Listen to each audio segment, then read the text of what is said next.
All right, let's get started. Ms. Rivers, can you hear us?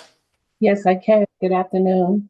Good afternoon. We're going to get on the record yet again in State versus Singleton. It's 00SC09016. Mr. Singleton, can you hear us from Coffee Correctional? Loud and clear. Fantastic. I'm looking a little denim-y today. So we've got Mr. Singleton from Coffee Correctional. He has asked to appear virtually.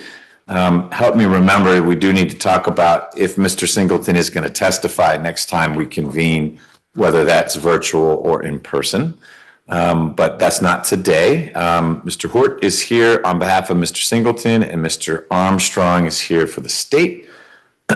When we were last together, which was February 24th, Ms. Ross, who is seated in the gallery, testified until we were out of time, and Mr. Hort wasn't done, so Ms. Ross is back, and I'm ready to start. Mr. Hort, if you are ready to start.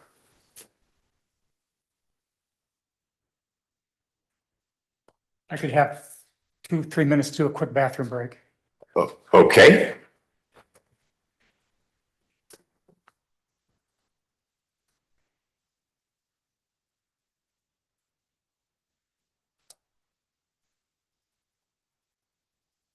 Mr. Armstrong, we have, for whatever reason, I have a case almost as old. Mr. Ponder, you have that? I filed the response last week. But it's you are handling it. Yes. Okay. I didn't mean, hey, look who fell out of the sky. Another flat tire today? Oh, all right. There are a few people in the office who are familiar with pre-2007 instruction rules and pre-2013 evidence rules. And so for a 2004 indictment case, I took that. Okay. It probably makes sense for you to have both the, hopefully there are not a lot of others of these, but We'll find them. well, I don't know that we will. We sort of casually bump into them. Correct.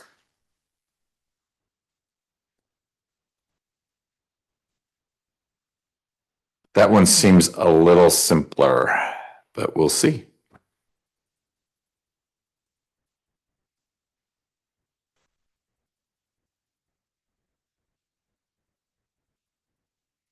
I don't know if a hearing has been scheduled for that one in particular. I think it has, but I don't remember. Okay. It somehow hit my radar, but maybe it was. I think it has.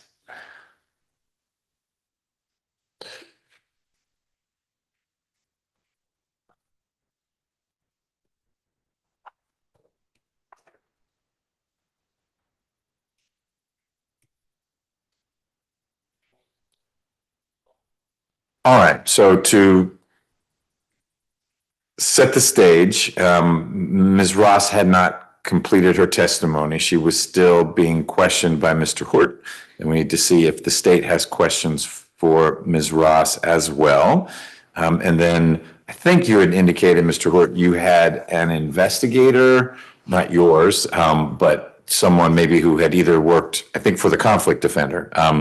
That was someone you were going to put on the stand, and that would round out today's session. And then we would find one more, I think it was about a half day, but I'll let you tell us how long you think it would take for Mr. Singleton to testify. And that would, as best you could tell, conclude the evidence portion of your presentation. Yes. Okay? That remains more or less accurate? Yes, and the plan still is that Mr. Singleton will testify. Mr. Armstrong graciously allowed him to do that by Zoom. Okay. So we'll just maintain the status quo for whatever day we get. Mr. Singleton will be at Coffee Correctional and we'll all be here.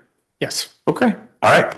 Are you ready for Ms. Ross to come back to the stand? Yes. Ms. Ross, are you ready to come back to the stand? Ready, so Great.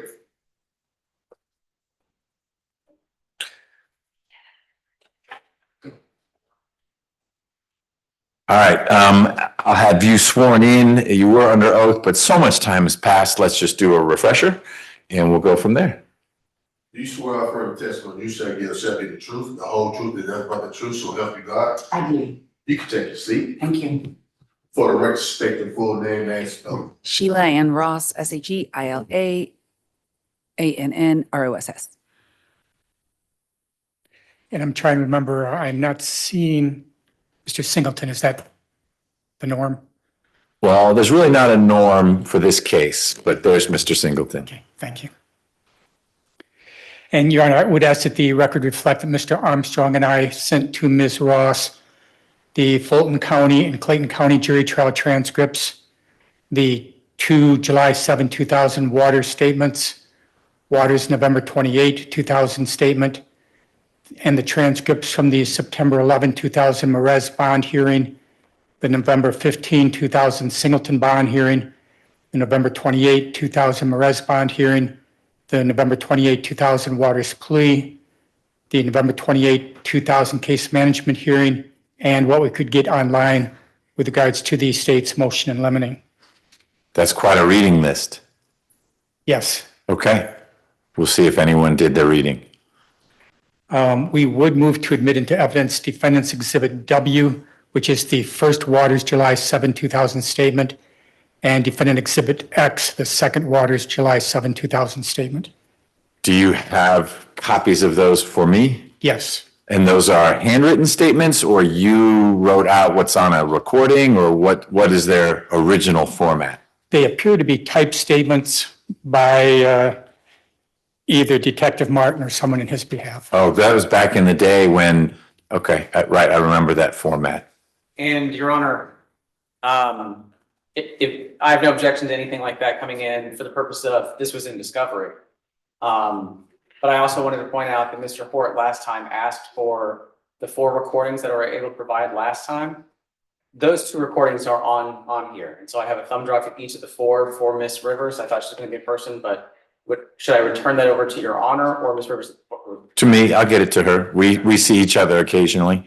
But that would be a recording of what is also typed? So the typing is what they did. They typed it out. And you can see it on the recording. They have the oldest computer you can imagine that makes the loudest noise. Right, clack, clack, clack, clack. Correct. And so you see the video and you see that statement being written. Okay, and it would be Mr. Waters talking with Detective whomever, and Waters would say it was a dark and stormy night, and you hear clack, clack, clack, clack, clack, clack. Correct. And then in the end, Mr. Waters has a chance to review what's printed out. He signs it. Even though there's a recording of what he said, he has also signed next to someone's attempt to transcribe what was said. Correct. That's a funny approach. Okay. The ink is not something that keeps well, as we have found. W and X are admitted, and then do you want to admit those as state's exhibits, or just, I mean, if they're going to Ms. River, or those are to aid her in what? This was to show what was in discovery. Okay. That was a question that was asked last time, and so I went ahead and prepared that for today and gave Mr. Hort his own copy of the thumb drive as well. I think I'd given them on disc before. Okay. Wow. So I'll take W and X. Do you have stickers, exhibits, or just give you? No, you need to look in one of the drawers there. Ms. Rivers, we're going in your drawers. Try the top drawer. Go ahead. It's not going to shock you. Look in the yellow envelope, manila envelope. Then just make sure you don't take stickers that say state or prosecution. And Your Honor, I will mark these exhibits, State's Exhibit 1. One I'm running with original and 1 copy. It doesn't really matter which one is which. And I will turn this into the court. Great. Sticker? They say State's Exhibits. He came with stickers. And just for the record, they say State versus Leslie Singleton, the case number, and then non-exhibit meeting. Okay. Thank you. Thank you.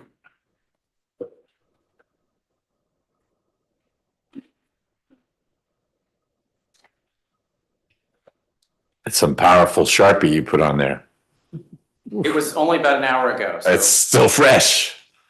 Is that 1 and 2? I'm gonna try to stay it's focused. just one. Just 1.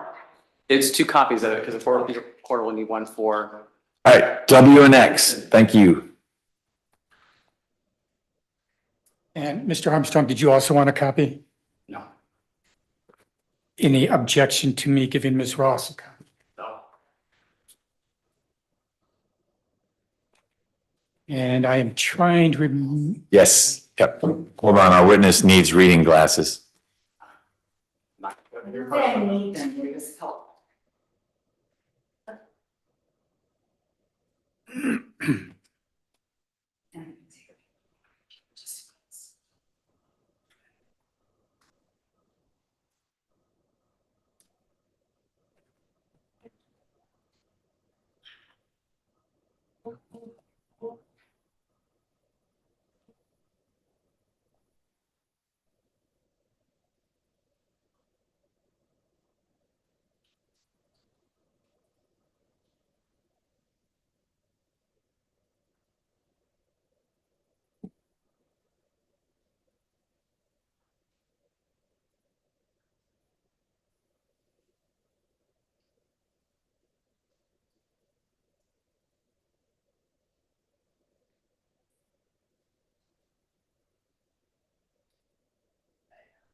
if there's no objection, I also would like to give Ms. Ross copies of the transcripts from the hearings that we sent her. So she has that with her if necessary to look at also. Okay, she seemed to have digital versions of something, but whatever will be easiest for you in terms of referring to things. Okay. Did you also want another copy? What she does have for sure is reading glasses, so she should be able to read what you give her. And I will not take that a comment on my age. No, no, meaning she has reading No, glasses. I'm saying I will not Right. take that as a collateral comment. Okay. Okay, thank you. Um,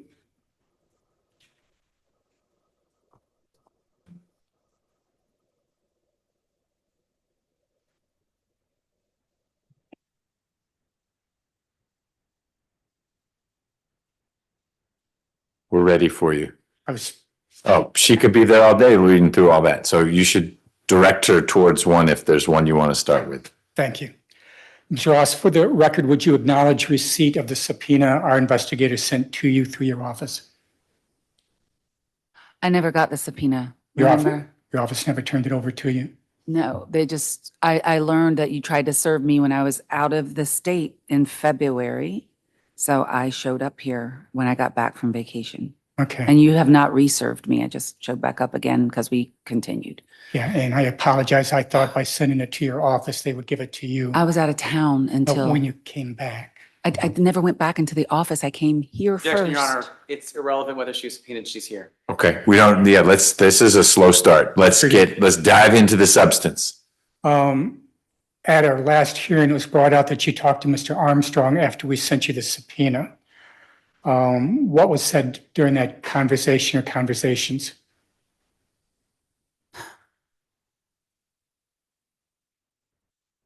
I asked him to send me transcripts. And that's about all I can remember. I asked him to send me transcripts about this case, and I don't know what else we said, So no substantive discussion? other than I needed to be here. I mean, substantive talking about the case itself or this motion? anything? I may have asked him to remind me what case this was, whether I had tried this case, and send me the transcripts of the case, because I don't remember the case. And we probably had some chit chat about what was the victim's name and what were the circumstances of his murder to help me figure out which case he was talking about. Mr. Armstrong has advised the court of me that after our last hearing, he also talked to you about this case. Would you please advise how many times after the hearing you talked or communicated with him, the manner of communication and what you said, what he said? I don't remember Mr. Armstrong talking to me about this case, and specifically, we didn't talk about this case. Mr. Armstrong and I had a conversation about a different case with a different victim. Then I had to ask Mr. Armstrong in that conversation a Daubert question that I had about another case. And then I had to call him to tell him last night that I was stranded in an airport, not again in Atlanta. Traveling again? Again, can you believe it? Right You around do this work, place. or is it all No, travel? no. Just happens to hit, he's just hit me on 2 holidays. But anyway, that I may not make it back into Atlanta today. But luckily I made it in late last night. And that's all I can recall talking to Mr. Armstrong about since February.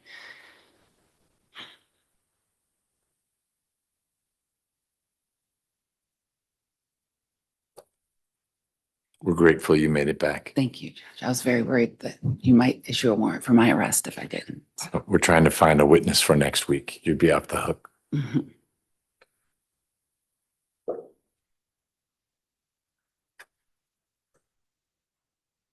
I'm sorry, my memory is the email that Mr. Armstrong sent to the court indicated something more, but I'm not finding it. Your Honor, there was also, as I represented to the court, a question as to dates. She asked me what day it was. I told her the 2 dates that were listed in Odyssey. Oh, Oh, the dates when we're meeting as opposed to dates when was Grigley shot. It was when are we reconvening? And there was confusion because we were going to meet on Monday. And then I think we learned Ms. Ross was unavailable, out of town. And so then the question was, because today could only be a half day, how Mr. Hort wanted to do it. And it was, let's finish with Ms. Ross before we get to Mr. Singleton. So I was part of some of that traffic. Correct. Okay. I apprised Your Honor and Mr. Hort about that part of the conversation, which is about scheduling. Okay, got it. Does that ring a bell? Does that sound right? yes. Did Mr. Armstrong send you any further documentation after our last hearing? I don't think so. I'd have to check my email to be sure, but I don't think so. I think the only documentation I got after February was from you, where you sent me transcripts, and I don't know if Mr. Armstrong was even copied on those communications between the 2 of us. And for the record, I believe Mr. Armstrong and the court were included in that email. Okay. After learning of our subpoena, did you talk to former Fulton County Appellate ADA Mark Mellon or anyone else involved in the case? No.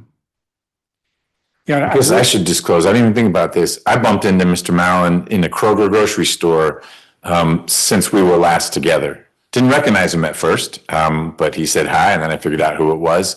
We had no substantive discussion.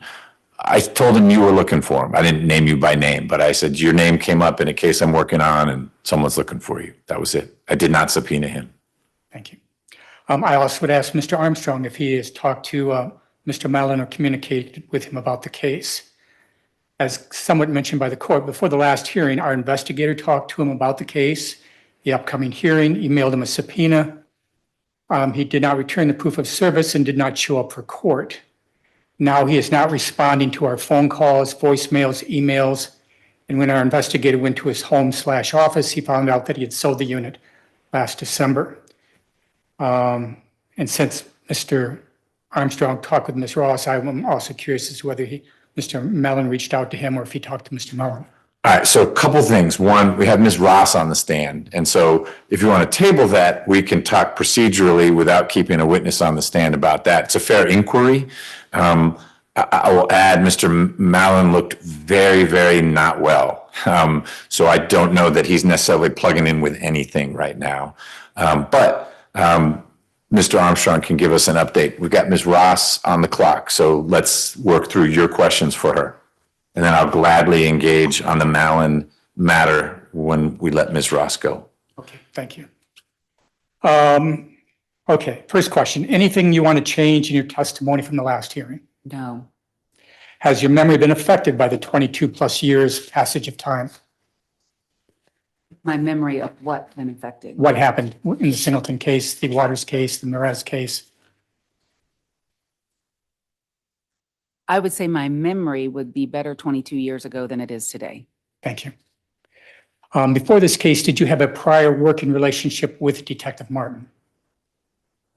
I knew Detective Martin and probably had worked with him before this case, but I can't be certain. It may have been after this case, may have been before this case, but I definitely knew him. Before this case, did you have a prior work-related relationship with Attorney Gashard? Yes.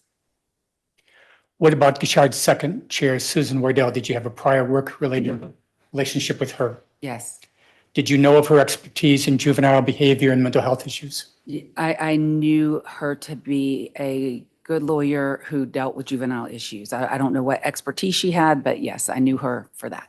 Were you aware that at some point in time, I think later, she's testified as an expert in the state and federal courts in Georgia and Alabama? I did Objection not know relevance that. as to what happened after the trial. I'm kind of trying to jog her memory a little bit if possible. Okay, Well, I'll let you explore a little bit, but you could just ask what she knows about Ms. Wardell. Okay. She gave rave reviews in terms of her effectiveness as a trial advocate. And yes, to follow up with the judge's question, anything else to tell us about Ms. Wardell? I know she was an experienced attorney, especially in Fulton County, and I had several cases with her. She was a pleasure to work with, and she was a good attorney. Is it true that there was more than one cases where you were able to work out a plea with her involving a murder case? I have no specific recollection of that, but I wouldn't be surprised if we worked out pleas with her. Is it true that Gishard never talked to you or allowed Ms. Wardell to talk to you about a plea? That's not true at all. Okay, please. I don't know if Mr. Gishard talked to me or not. I just have no memory of it. Although I did, when I read the transcript, Judge Downs was encouraging him to talk to me. And he probably did because Gary and I talked a lot about lots of cases. Okay, but you have no specific memory as to whether he did? On this particular case, I have no specific memory about whether he approached me and wanted a plea deal for his client. And what about Ms. Wardell? Did she ever talk to you about any plea in this case? I don't have any specific memory about whether she talked to me about a plea for her client in this case. Was there any discussion in your office about the possibility of false testimony by Waters? No. We will get into specifics, but am I assuming correctly that back then you believed Waters' testimony at trial to be truthful? Yes. With what Mr. Armstrong and I have sent you, do you still believe his testimony at the trial was truthful? Yes. Would you agree there are questions about Waters' testimony? I think there's questions about anyone's testimony. Okay, back to my question. I answered your question. No, ma'am. I'm talking about Mr. Waters. What about You it? agree that there are questions about Waters' testimony? No, I don't agree with you on that. If there was evidence raising questions about the truthfulness of his testimony, would you acknowledge there could be a question whether he testified falsely at the trial? Objection, speculation, and vague. Yeah, I don't follow the question. The way I heard your question was, well, wait, if you did decide that Waters wasn't truthful, would you think he wasn't truthful? I think the answer to that would be yes, but Ms. Ross has said, having reviewed the documents you wanted her to review, that she doesn't see a lack of truthfulness in his testimony. My question was a But I little, don't mean to speak for her. Well, and I my gotta- question was a little bit different. I didn't understand your question. I was doing my best to distill I it. can repeat it. If there was evidence raising questions about the truthfulness of Waters' testimony, would you acknowledge there could be a question whether he testified falsely at the trial? Same objection. Yeah, I'll sustain the objection. I think this witness, one, unlike everyone here, is younger and was there in this case and should be able to offer that opinion, if nothing else, as a lay witness. Okay, but I haven't heard your question twice. Let me distill your question. If you thought there was some question about the veracity of his testimony, would you have thought maybe his testimony wasn't truthful? Yes. Okay, but that's true for any witness on the planet, and it's a hypothetical for which she's already denied the conditional. She said, I did not think his testimony was untruthful. So if you want to ask her as a matter of practice, you as a good prosecutor, if you believe that there was something that was testified to or might be testified to that was untruthful, what remedial measures would you take? You can ask that. But Ms. Ross has said, I didn't find Waters' testimony to be untruthful. And then your question was, but what if you did think it was untruthful? But she didn't think it was untruthful. So it's not relevant to create this other scenario that she said didn't exist. I can move on. You and I have a little bit different interpretation of my question. Okay. And can I make something clear for the record? I did not read the Clayton County transcript. You did send me that. I read everything else you sent me. I didn't memorize it, but I read it. But I did not have time to even touch the Clayton County transcript, just so everybody is clear on that. And that's fine. I didn't expect that you would have time. I know you are a very busy person. That's why I have printed out copies of anything I ask about Clayton County. Okay. At the trial, you essentially said that because Leslie, Mr. Singleton, lied when he talked to the police, the jurors shouldn't believe anything he said in the trial. Is that true? And I can give you the copy of the transcript if you wish. Reference in volume 4, page 956. For Actually, counsel. Your Honor, if this is just a quiz about what's in the transcript, I would object. What's in the transcript is in the transcript. Right. Okay, but tell me where you're heading. I don't mind if these are prefatory questions. What if with Waters, if there was evidence of Waters lying, would that also support an argument that nothing he said could be believed at the trial? And just quid pro quo, if that's what she said so far as Mr. Singleton, it's the same apply to Mr. Waters, Detective Martin, anyone else that testified? I guess you could ask that, but again, it's this hypothetical, well, if X, Y, Z, and I don't know why this witness's perspective on that is more compelling than yours as the advocate for Mr. Singleton to say, well, I'm going to show you where Waters wasn't truthful. So if he's not truthful there, Judge, there ought to be credibility concerns in the Singleton trial as well. But she was there. She also, according to many attorneys, has this great reputation. So to me, that is a legitimate question to ask her as this stellar prosecuting attorney. Okay, so ask the stellar prosecutor again the question you just asked. Okay. If you said that Leslie lying to the police meant the jurors should not believe anything he said at the trial, what about Waters?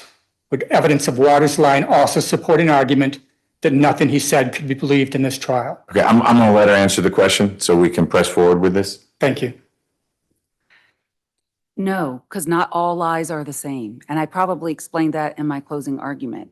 And there's a difference between Leslie Singleton and Waters, because what Waters eventually came to, and yeah, we all know, when I told the jury, I told the judge, and everybody knew that Michael Waters' first statement to the police at 4 p.m.-ish on the day that he was arrested wasn't entirely truthful. And then at 7 p.m., about 3 hours later, he gave a different version of that statement where he was truthful and where he was honestly remorseful. And you can feel it on the paper when he says it in there. And I don't remember seeing the video, and I haven't seen the videos, but I'm sure it was palpable in the video if you watch it. So there's a difference between what he did and then what Leslie Singleton did. And Waters is corroborated, which is very important when you have co-defendants, with physical evidence. And specifically in this case, the corroboration comes in the form of DNA evidence. And the corroboration also came in forms of other things, such as other witnesses, like their friend who gave them up, and like the female that Singleton was writing to from the jail, and even the surviving victim who gives corroboration to some of the things that Waters said. So Waters was corroborated. I may move on. Let me give you the transcript, page 956 from volume 4. This is of the Fulton County trial? Yes, I'm sorry. Okay. And Mr. Armstrong, did you want a copy? What page did you say it was? 956? Of volume 4? Yes. I have it. I don't even. Don't need- I don't even. Okay. So in there, you kind of explained why Leslie Singleton lied and why his testimony at trial is a lie, in essence, because he had reasons to help himself out. Mhm. I guess I did. I'm sorry, I have don't not know read that whole thing. Mhm means yes or no. Yes, I hear you're saying that, and I'm reading what you have highlighted in green. So likewise, if Waters had reasons why to lie, would that be somewhat similar then to Mr. Singleton? Objection argumentative.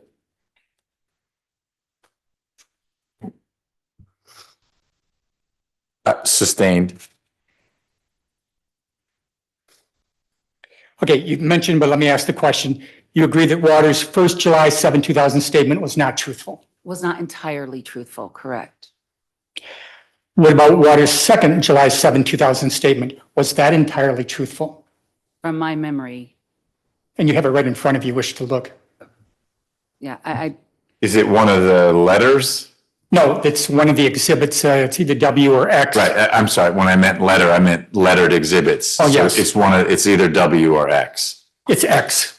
X, okay. So you do have it in front of you if you wish to look. Yeah, I could look at it, but it's not going to help me remember exactly what he testified to and then compare it to other statements that he had made. But my memory is that his second statement was truthful. Yes.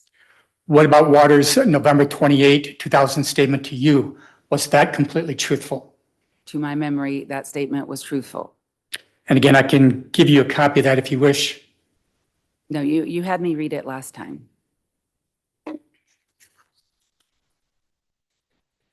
Did Waters give any other statements to you, Detective Martin, or anyone else with the state other than the three we just mentioned? If he did, they would be in the file. I don't know. And I think Mr. Armstrong can confirm they're not in the file. I believe I gave you everything that was possibly even broaching discovery in that file. So let's assume 20-some years later, what we've received, they're not in the file. Does that mean that he did not give any other statements, or maybe that he did and they weren't given to the defense or you? I don't remember. What led to Waters giving Detective Martin the second statement on July 7, 2000, as you pointed out, 3 hours later? I wasn't there. I do not know. So that you never discussed that with Detective Martin? If I did, I have forgotten it. And as you mentioned, the second statement was about 3.5 hours later. Is that correct? According to your exhibits W and X, they appear to be about 3 hours apart. Is it true that in the second statement, Defendant's Exhibit X, or I should say, Detective Martin, in that second statement, started it out with, in your own words, will you tell us what you know about the robbery and murder of Sergeant Melvin Grigley? Well, the second statement X that I am reading says, in your own words, tell us what happened. Sergeant Melvin Grigley was killed. Yeah, mine says that too. You read from W. Okay. I'm sorry, W you're is the right. 4:12 Thank you. PM and X is the 7:25 PM. Okay, thank you. So in that second statement, it starts out with Detective Martin saying, in your own words, tell us what happened. Sergeant Melvin Grigley was killed. Is that again correct? Yes. Does that suggest that maybe there was a prior conversation before this statement? Objection, argumentative, and speculation. I don't think so. Not when she was the trial ADA. She knows this case, or did know this case, better than anyone. Right, but the words mean what they mean, and unless it's some complicated, unique to the prosecution terminology that I would need Ms. Ross to explain, then her interpretation of the words isn't relevant. In your own words, tell us what happened. We know there was a statement given before because there's one 3 hours earlier from 4:12. So, and Ms. Ross has explained she doesn't know or recall why Detective Martin went back to the well. He got a longer statement at 4:12. I see that here. And then he got a shorter one 3 hours later. And they're not identical. Maybe Mr. Gashard could have done something with that at trial, and maybe he didn't. And that's an ineffective grounds that you could argue. But Ms. Ross has told me now several times she wasn't involved on July 7th, year 2000, with either of these interviews of Mr. Waters. In Waters' post-conviction letter, he said, for hours I stuck to that story and countless men came in to talk to me. After a while, they became aggressive, grabbing me and cursing me with threats. I still maintained that I didn't know anything about what had happened. Then a black man came in and calmly said, he's the trigger man, and told the guy interrogating me to leave. I'm sitting with cuffs on, roughed up, and he says, why would you place yourself at a murder scene if you weren't there? I said, I didn't. He slammed David Morez's statement down on the table and let me read it. As I read, he said, you didn't, but he's in the other room saying something different. I was at a loss for words. He then looked at me and said, listen, you killed a cop. Either you're going to tell the truth or I'm going to find a way to let all those angry officers out there get to you tonight, because this statement is enough to hold you. It only takes one night in a cell for it to look like you committed suicide. Tell us what we need to know, and you might get to see your family again. At that point, I was too afraid to not speak. I told them what happened in order to save my life, but I still didn't tell them where the gun was. So before you ask a question based on that, that letter, is that in evidence? What's the, I think it's still waiting for the court's ultimate decision. and when you say post-conviction, this is a letter that Mr. Waters allegedly wrote after Mr. Singleton was convicted? Yes. After Mr. Waters pled? Yes. Unrelated to Clayton County? Just a letter he wrote to whom? That I am not sure. I wasn't expecting that question. How did you get it? I think I got it from the family. Unless Mr. Armstrong can correct me that I got it from him. This is, I believe, Exhibit B of the exhibits that he appended to his amended motion. I don't believe it has been admitted, and there's nothing on the document itself that says, if there's no signature, I don't believe there's a date, I don't believe there's a to sign. It's a typed document with no signature. Correct. Okay. All right. So if you want to ask your question, you can, but then I might ask us not to delve any deeper into B because it's not in evidence. It hasn't been authenticated. It's got words that someone typed, but we don't know who or when. You're calling it a post-conviction letter. It probably is, but maybe it was post shakedown at the police station and pre-conviction. I don't know its origins, and it doesn't sound like you do either. Well, again, I was not expecting this interrogation from the court. The letter in and of itself tells you who's it's from, and the court would see that just by reading it. Contrary to what Mr. Armstrong has said, not every letter has to be signed for you to know who it came from. And you can tell from the letter itself when it came. Okay, well, I don't know that that gets it into evidence. And I can certainly restructure the question. Okay, If Mr. Waters had said that post-conviction, is it possible this is what happened? Objection, speculation, and argumentative. And again, I would go back to, she was the trial ADA. We have a 3.5-hour gap. Why, what happened during this gap? Why did the detective lead it off with this particular question? I think it's a legitimate question to ask Ms. Ross. Your Honor may be heard. well, you don't need to be heard. I'm sustaining the objection. This could be anyone you want other than Mr. Waters or the person who allegedly did these things to them, and they're going to be speculating. Yes, it could have happened. And if it happened, that's a bad thing. But the evidence we have that it happened is a typewritten document that isn't authenticated. So we're asking a witness to speculate about things that could have happened. Could it not have happened? It also could not have happened. And that's why I reworded the question, if this is what Waters said in the letter post-conviction. Yeah. Then could it have happened? Yeah, but he also could be, if that's his letter, he could be lying in his letter. I mean, we don't know. Waters isn't here. And that's why I'm asking her. I will take what the court said, if I can have that. Well, I'm sustaining the objection that I don't see the relevance or probative value of this witness, regardless of her prosecutorial credentials, in answering the question, is it possible that Mr. Waters was mistreated by the police? Did Gishard ever bring this up before trial, at trial, anything of that nature? Bring what up? Not word for word what Mr. Waters said in his letter, but about the abuse by the police department, the force, threats.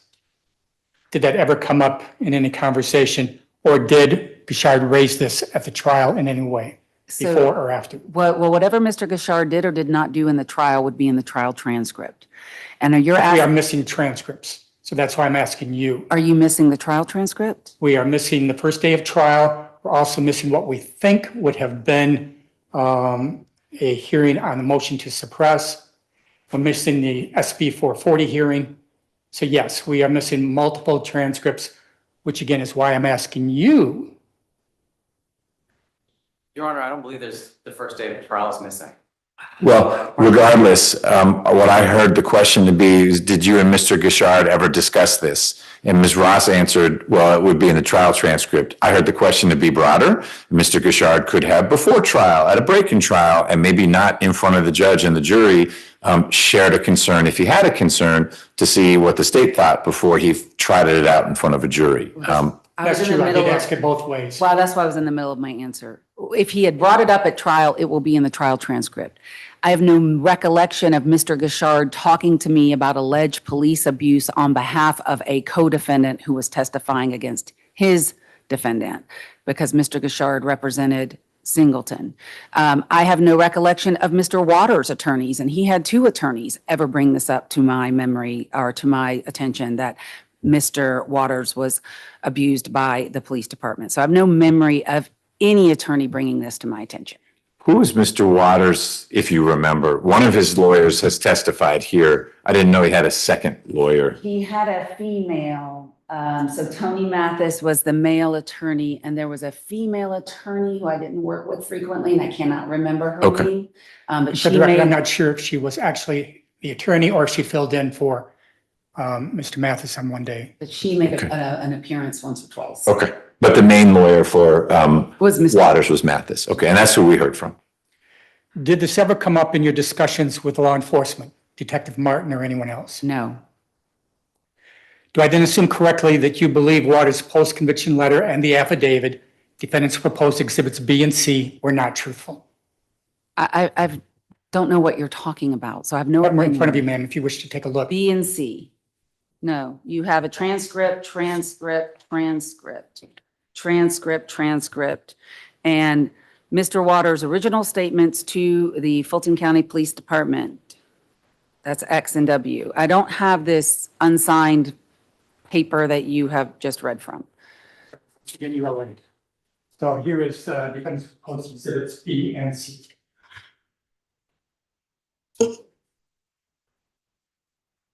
Or I guess, as you said with the other statements, is it your belief that they were not completely truthful? Now, what statements are you referring to in your question? The one we're talking about, B and C. Okay, I've not read B and C, and I have no opinion of the veracity of B and C. B appears to be typed, written, and unsigned, and C is some kind of typed, written statement signed, but has a private investigator, Tony, ALIG, who I'm assuming is your investigator? And Yes. Ms. Ross, we only have X hours left, so you don't need to volunteer information. You don't need to do Mr. Armstrong's job. Just answer the questions. I'm not doing anything for Mr. Armstrong. Then why did you I'm go ahead answering and the describe what they were when that was not the question? Because I'm trying. Stop, both of you stop. Next question. She's not seen those before, and her opinion as to the veracity isn't relevant here. Okay. Let's talk a little bit about the Clayton County case. Is it your belief that Waters lied in his letter when he said he stuck with the lie that Leslie robbed a cop and gave him the Fulton County stamp gun when Leslie had instead told him that someone threw a bag and he picked it up? I have no opinion on the veracity of the statement you just read to me. Thank you. I don't know what that statement is. You agree if this was true, it could paint a different picture of the how and why Leslie ended up with the gun? And if it were false, it would create another picture. That's causing me to speculate. I cannot speculate onto comments that you are just putting in. You're taking small bits of comments and you're taking them out of context and you're asking me to vouch for the veracity of them and then extrapolate from there. I can't answer those questions. Normally, Mr. Armstrong would voice that objection. Right, but he's been doing that, and I've given some pretty clear guidance as well that he's here to fix that camera. Thank you. Let's shy away from questions. If this were true, would you feel differently about the case? If this was false, would you feel the case happened? And if you want to talk about things that happened in the case and why, and did Gishard do this or not do this, we're focused on whether there should be a new trial, and Ms. Ross's view on the veracity of a letter that came according to you, months and months after the trial, that it doesn't have that impact. What if Officer Poplis, the alleged victim in Clayton County, gave multiple, at least 4 very different versions of what happened? So no one else needs to object. You said, what if you know that Officer Poplis made multiple versions, then don't say what if, say, here's something that happened. Were you aware of that? Did that affect your decision-making? Would it have affected it had you known that? But if you're saying what if, and so we're then asking this witness to decide for herself, oh, that was a truthful thing or not a truthful thing. Officer Poplis, the alleged victim in the Clayton County case, gave multiple, at least 4 very different versions of what happened. Would that have been any concern as the prosecutor in the Fulton County case? I did not call Officer Populous in my case, so I have no opinion on that. So even if the victim in Clayton County lied, that wouldn't bother you in Fulton County? You're asking me to assume that he lied to Clayton County? As the court indicated, I had the luxury of telling you, yes, he did lie. If He you are, gave 4 very different versions. if you're telling me to assume that he lied to whom? Who did he lie to? I am asking you if he gave 4 very different versions. Wait, to whom, though? To whom? It doesn't need to be the name. Was he giving versions to the media? Was he testifying 4 different times? Does it matter? I mean, if Ms. Ross gives 4 very different versions, does it matter who she gave it to? I mean, we do want to try to get done today. Right, but we need to ask questions that this witness is in a position to answer. That's where things are breaking apart. Mr. Armstrong? I would also like to offer an objection based on Poplis et al., because I believe that after a 30-minute conversation during Ms. Ross's testimony in February, the court determined that Poplis was irrelevant to this case since he didn't testify. He wasn't brought up in Fulton County case. Right. So why are we going back to Poplis? That's not my recollection. I did try to look at what the questions I asked before and ask either follow-up questions or go different routes. Okay, tell me how Poplis is, given that he didn't testify in the Fulton County case, how is the number of statements he gave Because the relevant? state painted the picture that this was a gun Leslie Singleton stole from Fulton County Police. Okay, So I'm saying if that alleged victim was lying about what happened, shouldn't that be a concern not only to the trial prosecutor, the appellate prosecutor, and to the court? so wouldn't the answer always be yes, that would be a concern, had I been aware of that? So why don't we, if you have any more of these questions about you think someone was untruthful, there was an inconsistency, then why don't you frame it that way, that did you know that there was this inconsistency? And if the answer is no, well, had you known of this inconsistency, would that have changed things? Nope, I don't care if someone lies. That's important to hear. Yes, I do care that someone lied, and if I knew that, et cetera. But we know with Poplis that that wasn't someone that the state ever talked to. And so he could have given 40, not 4 different statements. That was not anything that the Fulton County case plowed. And that's part of my point. Ms. Ross involved herself in the Clayton County case. So I think it is a legitimate question. If you are working to get that case going, and if you had known that he gave 4 or multiple different versions, would that be of any ethical concern to you as the prosecutor in Fulton County? Ms. Ross, how did you involve yourself with the Clayton County case? All right, first of all, I have no memory of Populous at all. So I just read the trial transcript and realized he was not a witness that I called. And when I listened, or when I reread a bond, well, not when I reread, when I read a bond hearing transcript that was sent to me, I think it was September 11th of 2000, I tell Judge Downs that Clayton County had no record of this armed robbery, so I had called them to notify them of the armed robbery. So if that's what he means of how I involved myself, then I obviously did that because I told Judge Downs that that's what I had done. But beyond that, I have Stop, she's talking. I have no memory of Populous at all. I know I didn't call him as a witness because he's not in the trial transcript. I don't know why I didn't call him as a witness. I don't remember ever talking to him. I don't know if he refused to talk to me. I just don't remember. Okay. Next question. Based on your experience in law enforcement, would you agree that when an officer is robbed of his gun, there would be immediate corresponding action? I would hope so, yes. I mean, I would hope they would report it, yes, if that's what you meant by action. Papa said he was robbed by a very scared kid who also fell down the stairs after the robbery while his friends laughed at him. Would that be of any concern to you, I have no memory of that statement. And, if that is true? and I don't know why that would concern me, no. Okay. Did Gashard ever ask you about this or raise this issue? I have no memory of talking to Mr. Gashard about Populous. Maybe we did, maybe we didn't. I don't remember. At the September 11, 2000 Merez bond hearing, you told the court the two, Mr. Singleton and Mr. Waters, approached the vehicle. Mr. Merez stays behind at the driveway. They order Sergeant Grigley and Ms. Blaylock out of the vehicle and order them on the ground. Can I get to your page number? Sure, it's page 8. Thank you. This is the Merez bond motion transcript, page 8 from 9/11/2000.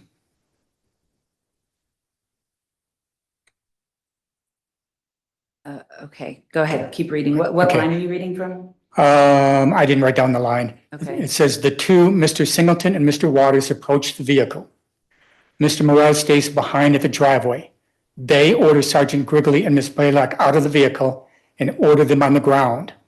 They are literally laying on the pavement on their stomachs as Mr. Waters and Mr. Singleton get into the vehicle. Did you find it? Yes. Okay. This remained your assertion of the facts at the Singleton bond motion hearing on November 15, 2000, and I'm referencing Singleton bond motion transcript, page 12, from November 15, 2000. I went over the facts of this case in great detail at the last bond hearing, so in the interest of time, I will be abbreviated in my presentation. What did you base the statement to the court that you said on September 11, 2000? What did you base that on? Which statement? That the two, Mr. Singleton and Mr. Waters, approached the vehicle? That statement, yes. I'm assuming the file.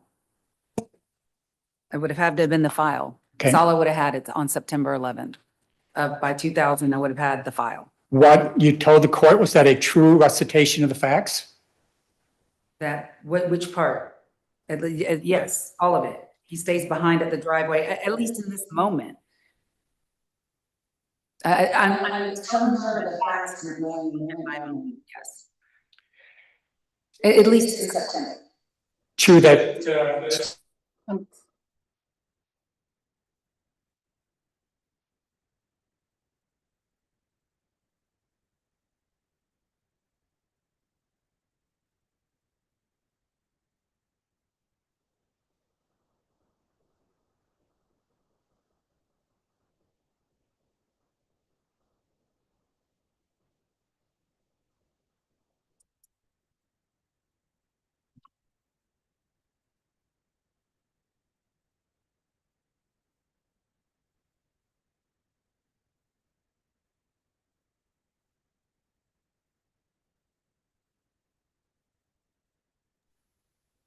All right, it's back on. Ms. Rivers, you did not miss anything. We had a technician in here fixing a camera, and he and I clicked things at the same time, and I accidentally muted the podium, but I knew when it happened, and so I had everyone stop. I apologize for that interruption, technically based. The best thing I have is, at least in this moment, You were asking Ms. Ross about her knowledge of what the basis would have been for saying the two approached the car, and she said it was the file, but she didn't have specifics of what was in the file. It was whatever existed as of September 11th, 2000. true, what you told the court on September 11 at the 2000 Merez bond motion was not in Waters' first July 7, 2000 statement.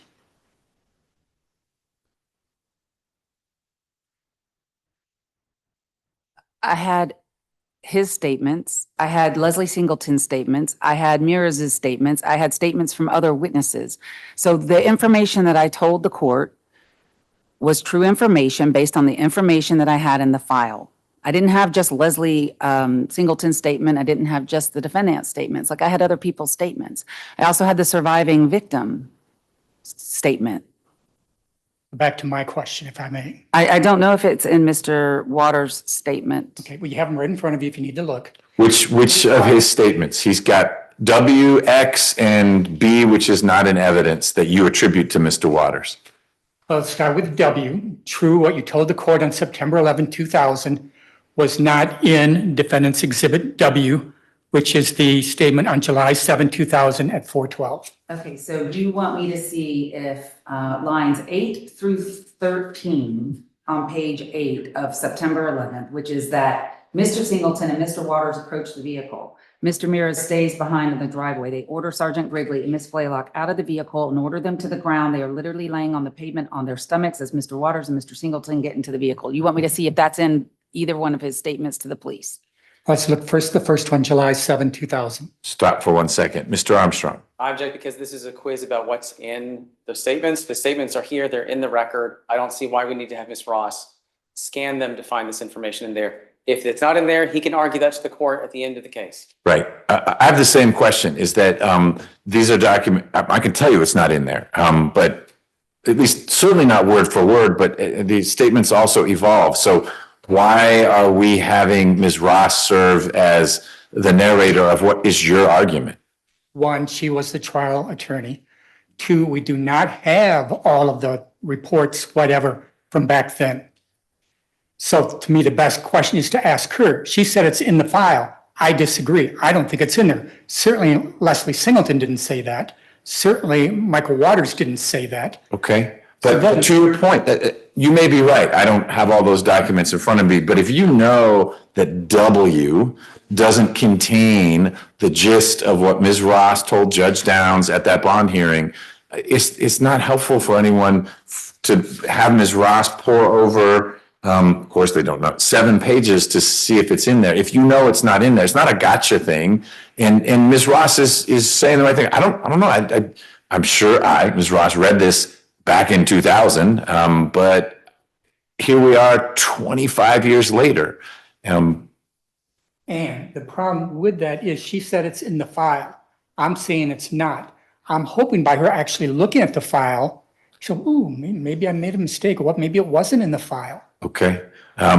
What I suspect we'll run into is Ms. Ross saying, of course, this isn't the whole file. You're right, it's not in these, but it must have been somewhere in the file. And you'll say, where in the file? And we're back to where we were, which is you don't have a complete file.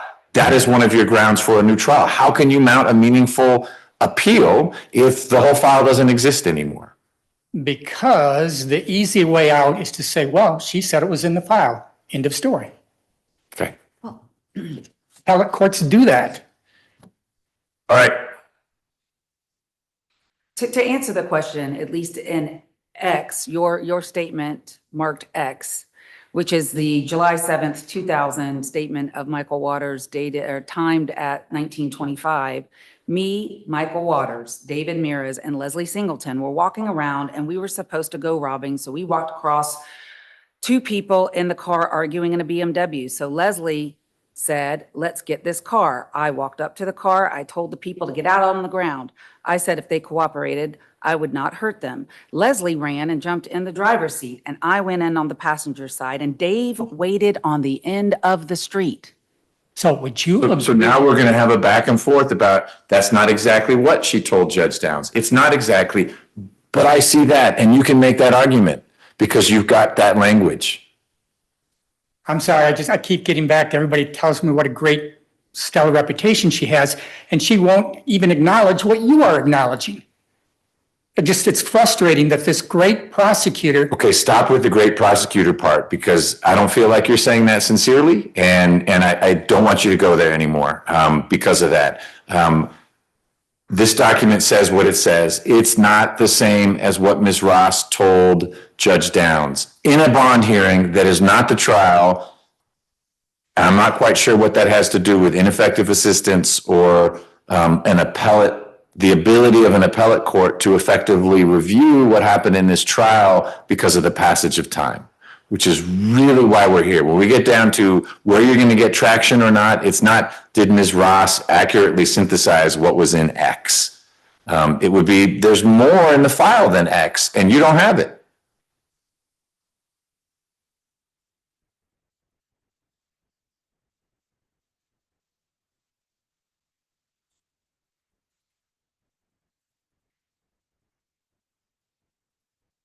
I would disagree with the court in the sense that I think as officers of the court, whether we be prosecutors, attorneys, we have an ethical obligation that we do not misrepresent or say something to a court that's not true, whether it's at a bond hearing, trial, whenever. I was saying nothing to the contrary. I don't disagree with you. I don't think anyone in this room disagrees with you.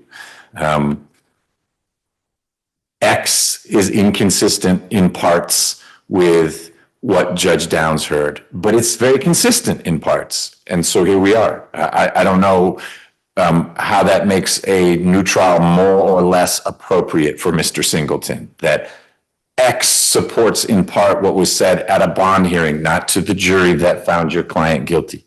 It does, because I would hope that this court would consider that if Waters was not completely truthful in his first statement, his second statement, his November statement, his testimony at trial, even the post-conviction letter and affidavit, that would seem to indicate that maybe he was not being truthful in his testimony at trial. So as a 13th juror, I can certainly consider all that. And that's why I'm trying to get that acknowledgement from her, but I will move on. Okay. I don't need Ms. Ross's acknowledgement to do the 13th juror part. Did Gashard ever ask you about this or raise this issue so far as the not so true statements by Waters? I have no memory of talking to Mr. Gashard about water statements.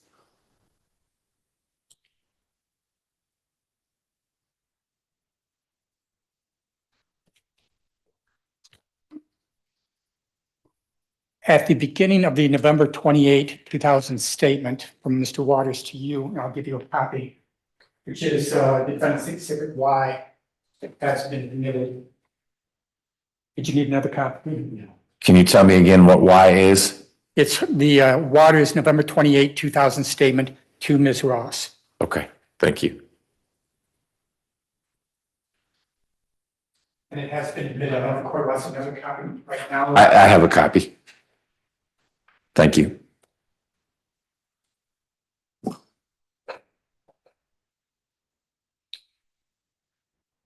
At the beginning of that statement, you said, and Michael, I talked to you earlier off tape to let you know the purpose of today's statement.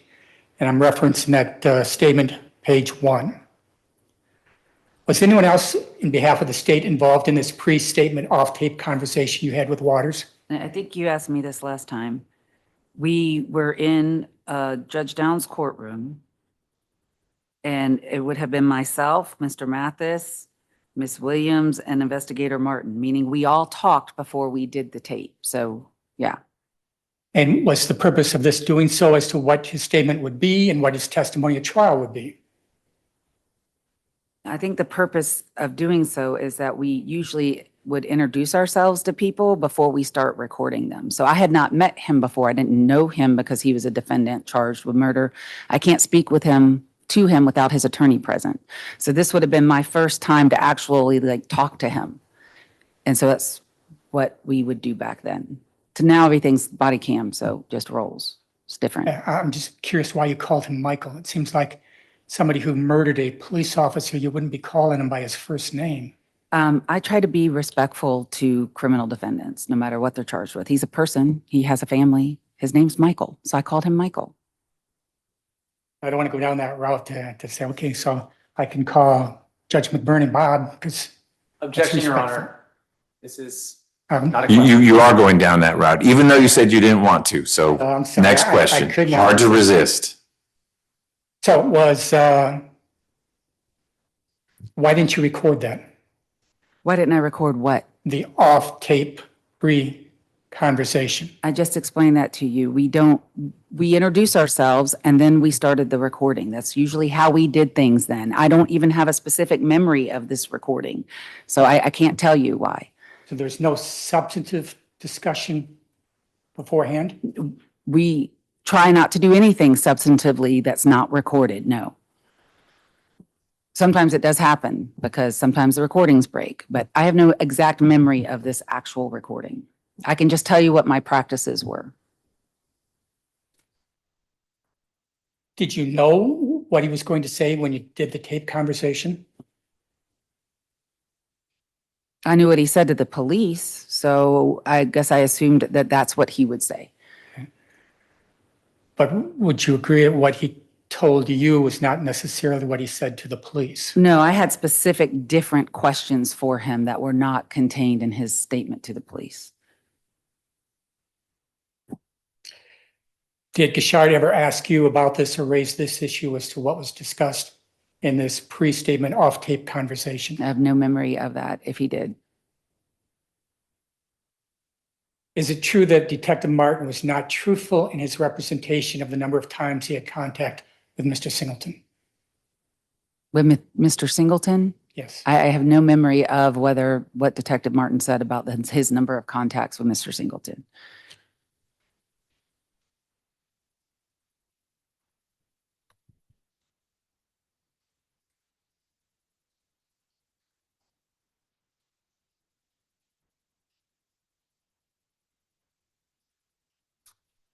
Would it refresh your memory to look at the transcript,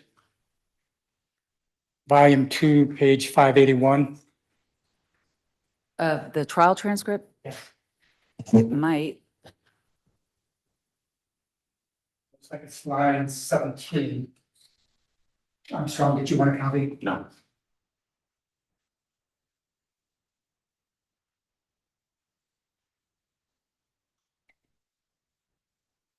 Does that refresh your memory as to what he testified to at trial? It does in the sense that it doesn't refresh my memory, but it is the trial transcript. He said he took a statement from the defendant and it was State's Exhibit 57 at trial. And then he testified that after taking the statement from Leslie Singleton on July 3, 2000, he did not have any other contact with him. Is that correct? That's how he answered my question, yes. He said no. So yes, you're If correct. this wasn't true, would you have any concern so far as his credibility? Objection, speculation. I thought I worded it the way the court wanted me. No, if any of this stuff isn't true, there should be concern knowingly false as opposed to I'm mistaken. 6 times 9, I said it was 52. It was a mistake, but I was born on May 5. I know that's false. Anything knowingly false ought to raise the concerns of all the officers of the court. That's a given. And so for Ms. Ross to say I'd be concerned, here we are again, that doesn't advance Mr. Singleton's claim for a new trial. Well, yes, it does. If I have the state trial attorney agreeing that if the lead detective was not truthful in his testimony, that certainly helps our amended motion for a new trial. I'm happy to stipulate on behalf of all the practitioners who were involved with the case that they ought to have been concerned if it was brought to their attention that someone was lying on the stand, and that something ought to have been done about that. Thank you. Mr. Singleton will testify that after taking his statement, Detective Martin took him out of the juvenile facility many times.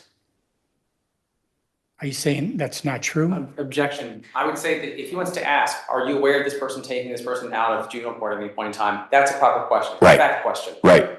Let's keep it to the facts as opposed to your opinion about someone being untruthful. And again, realizing we're talking 25 years later, did you know that Detective Martin took Mr. Singleton out of the juvenile facility many times after taking his statement? I have no knowledge or memory of Detective Martin doing that. I don't know. Do you remember that Detective Martin took him out to try and locate the shirt Leslie was wearing and find the gun? I have no memory or knowledge if that ever happened. I don't know. Would it refresh your memory to look at what you said at the trial? I'm referencing volume 3, page 876.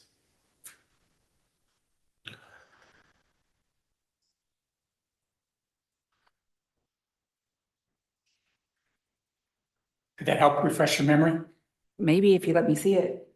Well, I first want to see if it would. If you say no, then I'd have to ask the court another way to get it in. So my preference would be you show something to her and see if it refreshes her memory rather than saying, might that. So you are authorized to hand document, as long as you identify what you're handing her. So then Mr. Armstrong knows you're not handing her something that says, I'll pay $100 to say yes to this question. My 25 years as a judge, we did it with different. Okay, that's a Michigan. Question, and when you turned yourself in, you lied to the police and led them on a goose chase for about a week. That's again, page 876. Mr. Armstrong, did you even see a copy? No.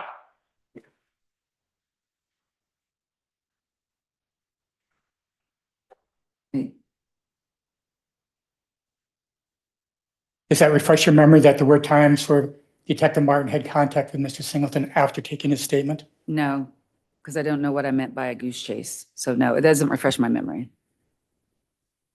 At the Clayton County jury trial, Detective Martin testified, and this is page 132. Objection, Your Honor. She said that she did not read the Clayton County transcript and is not aware of it. Okay, I'm gonna let him finish the question, but please don't answer until I rule on the question. To help refresh your memory, I'm going to give you page 132 from the Clayton County jury trial transcript. Objection. She said that she has not read this. It cannot refresh her recollection. Never mind. I understand that. Thank you. Did the court want to see a copy too? Or? I'm good. Okay. Mr. Armstrong, did you want to see a copy? No.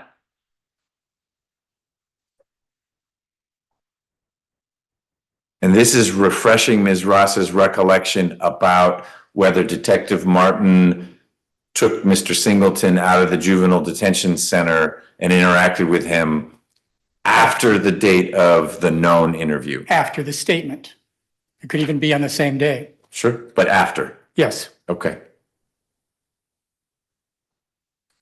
Does reading that refresh your recollection as to whether Detective Martin ever told you about taking Mr. Singleton out of the YDC? No.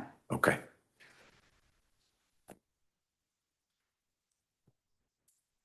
If Detective Martin did testify under oath on that particular night, we actually did take Leslie and his mom out to try and locate an individual. Again, as indicated by the court, is true, that would be a concern for you as, So did he testify to that? yes, So show her, or is that what you just showed her? Okay, all right, but that didn't refresh her recollection as to whether she had knowledge of it happening. right. So her knowledge recollection was not refreshed. To her knowledge, it didn't happen.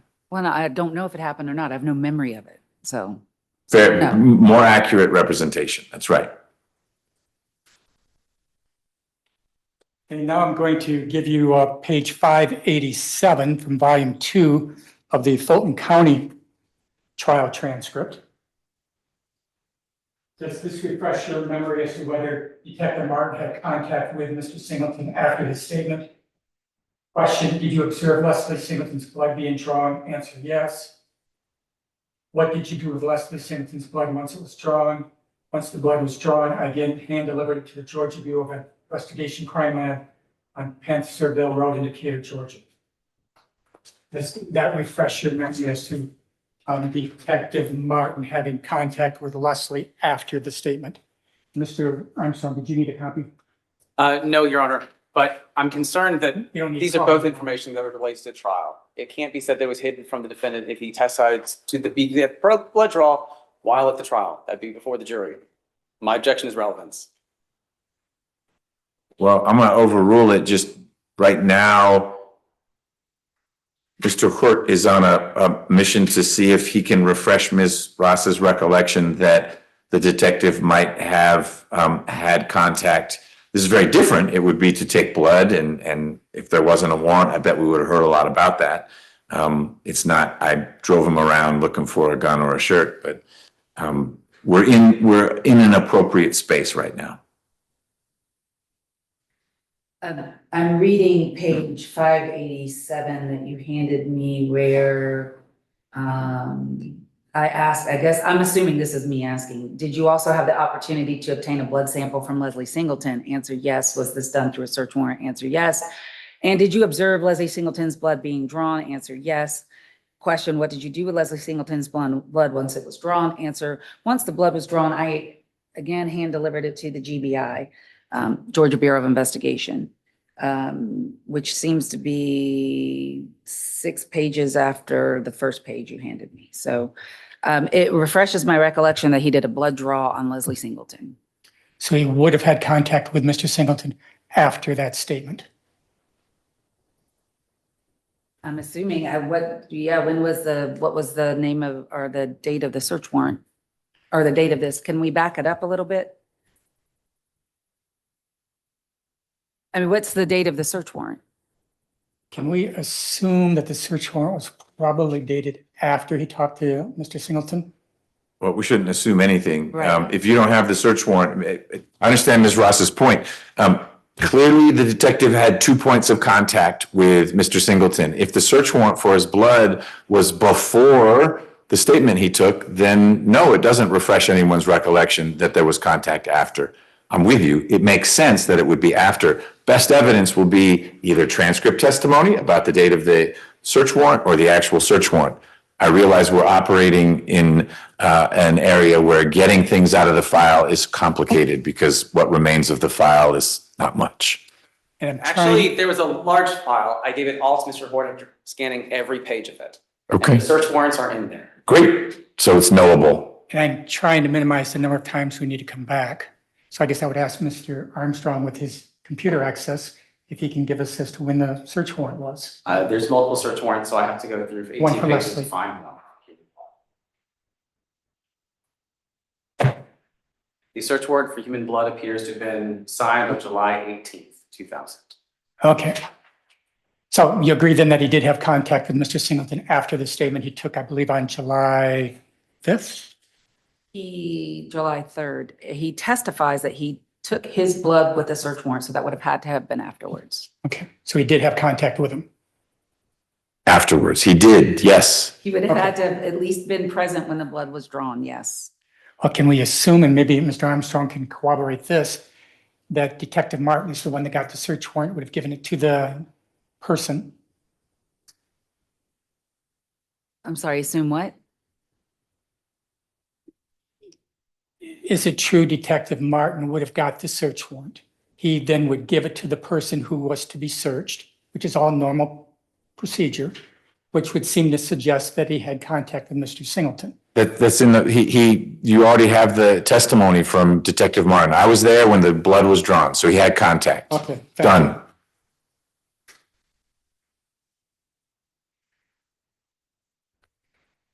At the Fulton County jury trial, and this is volume 3, pages 731-732.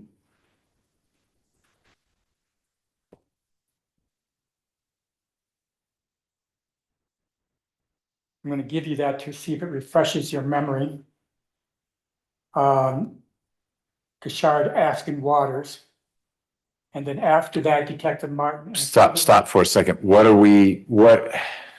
What lack of memory have you established that you need to refresh? This is still about Waters' multiple statements that we do not have. Okay, so you shifted because what we've been talking about for the last bunch of minutes was multiple contacts with Singleton. So I just need the record to be clear and even more important, me to be able to follow. Now we are trying to refresh Ms. Ross's recollection about what in particular, we're back to Waters. Yes, Waters did have gave statements to the police. Okay, and you feel like Ms. Ross has said, I don't recall whether he gave more than one statement to the police when we've been talking a lot about X and W? Right. So what are we refreshing? Trying to refresh your memory with Waters, because she said testified truthfully at trial, said that after the police came back and didn't find the gun, that's when he told them the truth about where the gun was. See if that refreshes from memory that he did then give another statement to the police. Beyond X and W? Yes. And is there something in what you want to share with her that would anchor it? It's not on the 7th, or, they went out the 7th at 4:30 and couldn't find the gun. And so they came back explaining why they came back that same evening. Hey, you told us to go look at the dumpster at the Circle K. We're back now. It wasn't there. Let me give you statement number 2. Yeah, and the transcript pages that I'm giving her, it starts out talking about the second statement. And then Gashard asked him to read the last little paragraph where he apologized for his actions. And then after that, Detective Martin's people went looking for the gun, yes. And they went looking for the gun, and you knew they weren't going to find the gun when you sent them out, they were looking for it, yes. And then when they came back and didn't find it, that's when you told them the truth about where the gun was, yes. And you knew when you sent them out there that they were on a wild goose chase, yes. Okay. 2 points. 1, to show that his second allegedly truthful statement was not completely truthful. And 2, that he came back and gave another statement. Police came back and he gave another statement to them. Okay. You just see if that refreshes your recollection. And I will give that to you. Thank you for providing that context. You do not need to ask me about any of the trial transcripts for either trial. I do want to Yeah, I'm reflect on trying to be fair.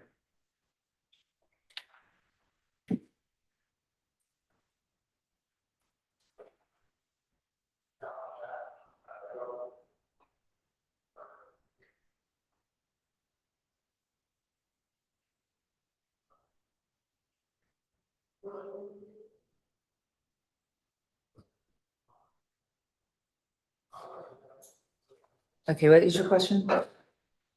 Question number 1, do you still say that Waters' testimony at trial was completely truthful? That Waters' testimony at trial was truthful to my knowledge, yes. Okay. Waters' testimony at trial was truthful.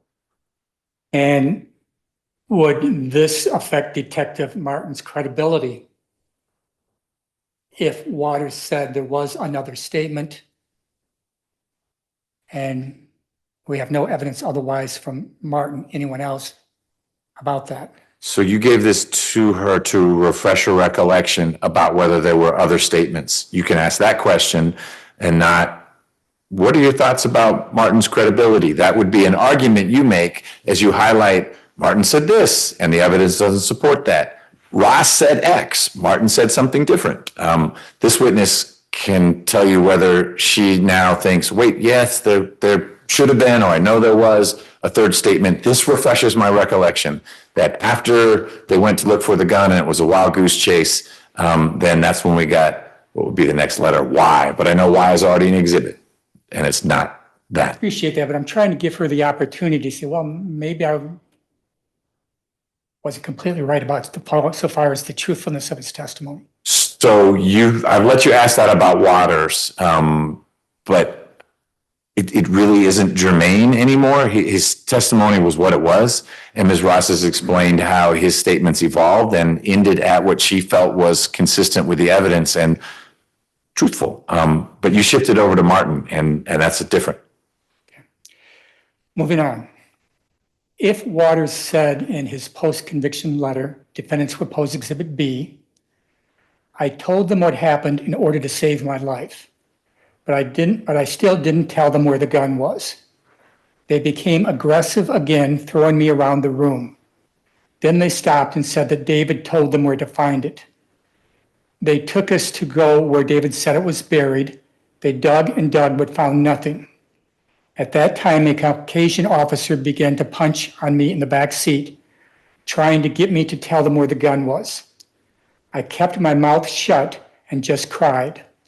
I didn't want to get anybody in any more trouble. At that point, I knew that I was going to be killed and tried to accept that. But I couldn't accept getting more people killed for what I had done. David then told the police that my girlfriend at the time may know where the gun was.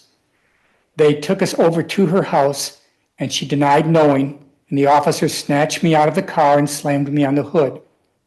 The other officer stopped him and put me back in the vehicle. He didn't stop him because it was the right thing to do. He did it because it was broad daylight and people were looking. I'm saying all of this because I had no reason to believe I would live through the night. Taking us back to the building where we were being interrogated, they told me they would record me and to say that what I told them or else. One, does that refresh your memory as to what may have happened after Waters' second statement on July 7th? No. Did this ever come up in your discussions with law enforcement with Detective Martin? No.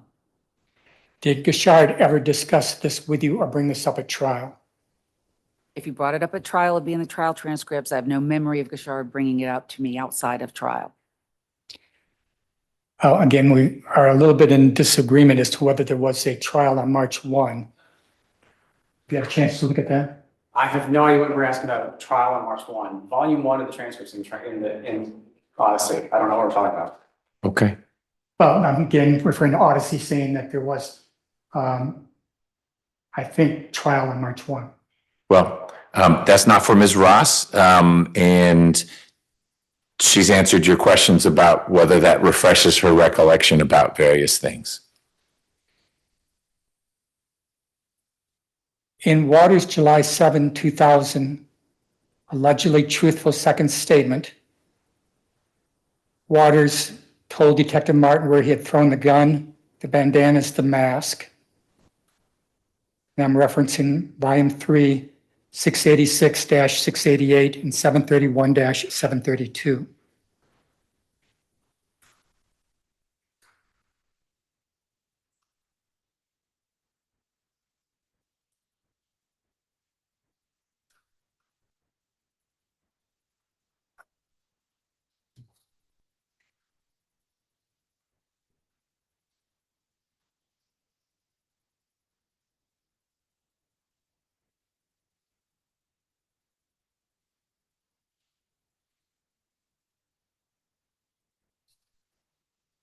And I highlighted the very pertinent parts and give those pages to you.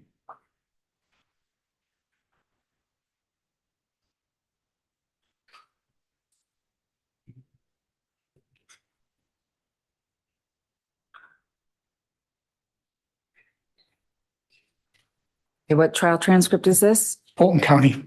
Okay, and whose testimony is this? It is Waters, I believe.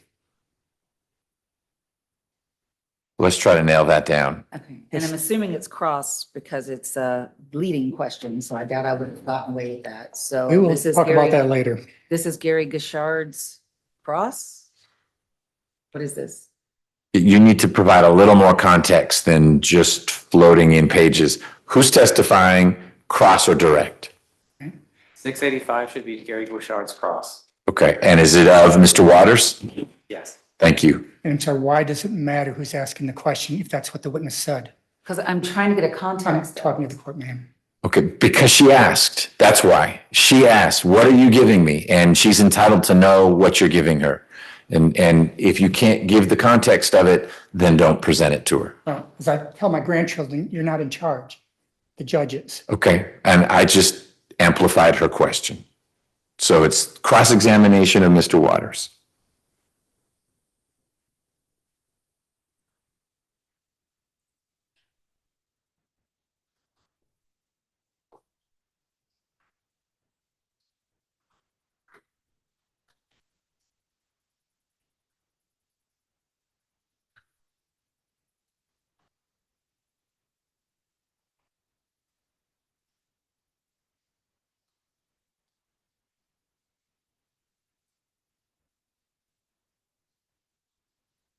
My question to you, is there a reason why these post statements after the first two of a critical state witness co-defendant statements to the police were not recorded or reported or furnished to the defense? One, I don't know if they were not recorded or not. And two, I don't know if they were not given to the defense. Clearly, Mr. Gishard knew about it because he's asking about it. Well, I would hope that many attorneys can add 2 and 2 and come up with 4 without necessarily having all everything that you just said. Objection, that's editorialization and not a Right, question. just, what's the next question? Okay. And Mr. Armstrong certainly can confirm that these are not in the discovery, this supposed third statement. I don't know what was going on. Too many words were said. I apologize. Well, So Mr.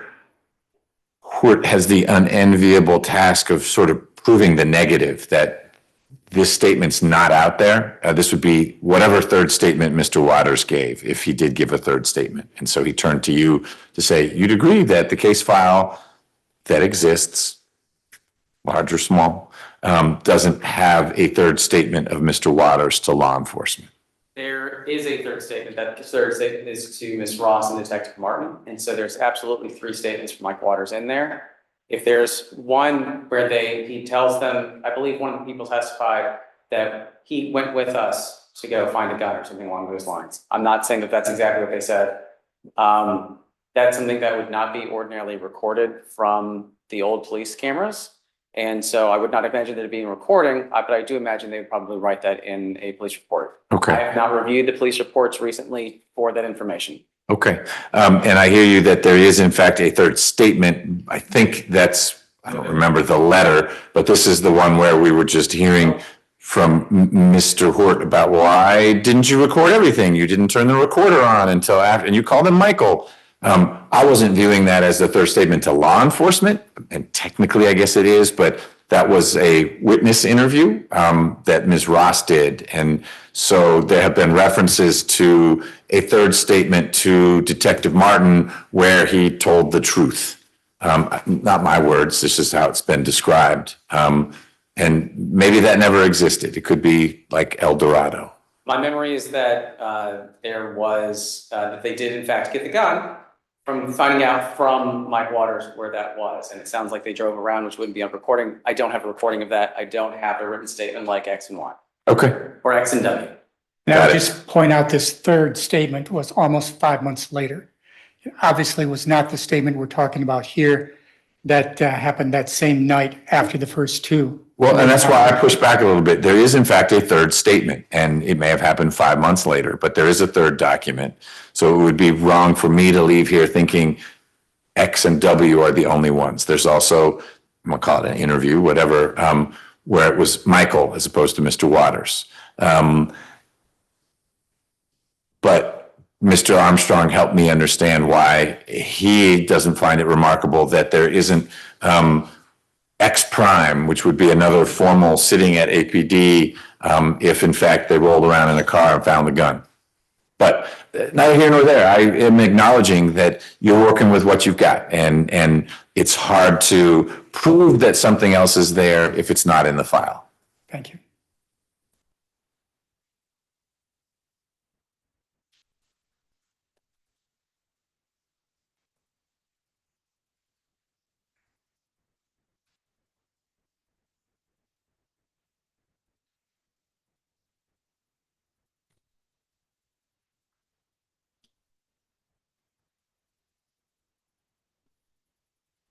I'm going to hand you page 141 from the Clayton County jury trial transcript. At that trial,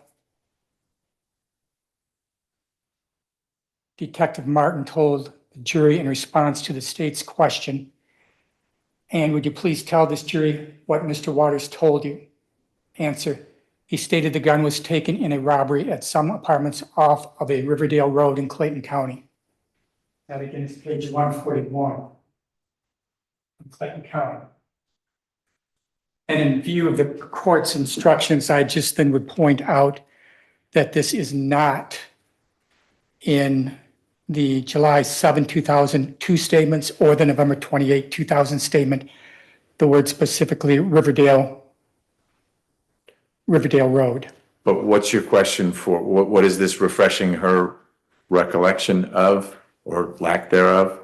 Well, one, does that refresh your memory as to where or how Detective Martin would have known about Riverdale Road, other than what he said, that being the Waters told him? No.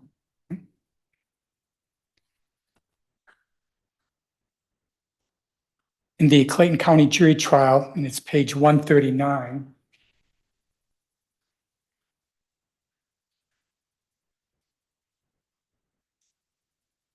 I will give that to you with the highlighted portion. Question from the state. And sir, as far as you know, that Mr. Waters has never reneged on his statement or amended that statement. Is that correct, sir? And Detective Martin answering that is correct. What's your question? What we've talked about here today, would you agree that Detective Martin did, maybe not renege, maybe did, but also amended, that Waters amended his statements? You're asking me to comment on Detective Martin's testimony in a Clayton County trial that was after the conviction of the Fulton County case. Is that what you're asking me to do? With regards to the statements made by Mr. Waters? I can't answer that question. I don't know. That's I fine. don't know if That's he fine. talked to That's him fine. after the Fulton That's fine, County ma'am. trial. Okay.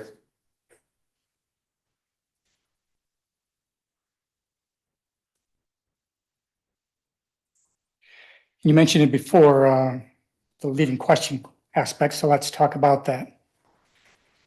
At trial, Waters testified that Leslie Singleton was in charge, provided the gun, the mask. That was all Leslie's doing, Leslie's idea. It's volume 3, page 696. And this is cross-examination by Gashard.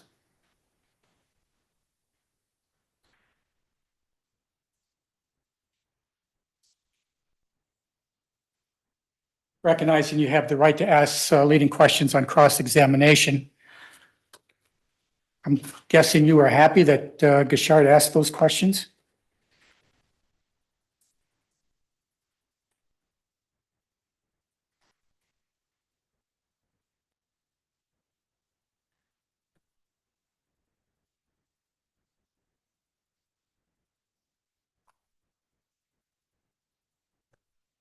And we're talking about Gashard. We've moved on from Waters. So you're telling me, was I happy that Gary Gashard questioned Waters in this way? Asked those leading questions and got those answers. Well, first of all, I'm never really happy when a person's being cross-examined, so that's a very weird adjective to use. No, but to me, it's a sort of indirect, sophisticated way of, this wasn't particularly effective. And I'm curious, I don't know what the questions were or the answers. I don't know. I'd have to read the rest of this. I'm assuming he was going somewhere with it. I remember reading Gary Gashard's overall cross of Waters. I thought it was effective with what he had to work with. But I can't comment on just one page of the cross with this particular style. Let's then go over those questions. By Gashard, question, Leslie decided, okay, so based on your testimony, sounds like Leslie was the one in charge. Answer, yes. Question, okay, because he's providing the mask and things like that, right? That's what you're claiming, right? Answer, yes. Question, he's the one providing the gun, right? Answer, yes. Question, he's the one that had the idea for the plan. That's what you're saying. Answer, yes. Question, so this is all Leslie's doing, Leslie's idea. Answer, yes. Question, okay, and you're just kind of going along with it. Answer, yes. Right, and then the last question on this page is, do you remember saying I told them to go to the edge of the street while I did everything? Answer, yeah, I told him that, yeah. What I think is going on here is Gary's being a little sarcastic with him. And so at this point, he's saying, you're saying Leslie's in charge. And then he starts asking him questions about where it shows that Waters was actually calling the shots. Well, I guess we can agree to disagree. My opinion isn't really relevant. I'm sorry? So my opinion isn't really relevant here. Why did you offer it then? You've been Because asking you her for asked it. for it.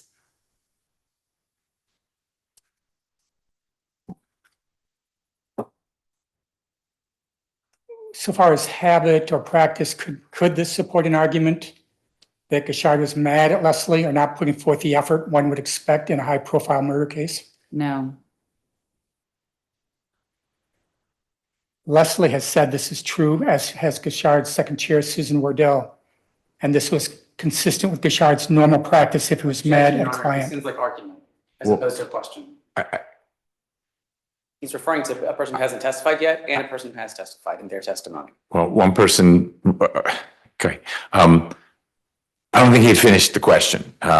We've had questions like these where there is a lead-in. I'm going to let him, since we're in a non-jury setting, I'll let Mr. Hort get through the whole question, but let's not answer until we can all digest the question. Do you want me to repeat it or do you want me I to don't. continue? Okay.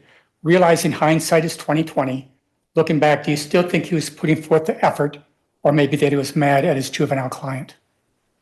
I read the transcript. My opinion of his work at the transcript, from the transcript alone, is that he did a good job with what he had. Was Waters' testimony agreeing with Gashard's questions a true recitation of the facts that Leslie Singleton was in charge, provided the gun, the mask, that was all Leslie's doing, Leslie's idea? I don't know.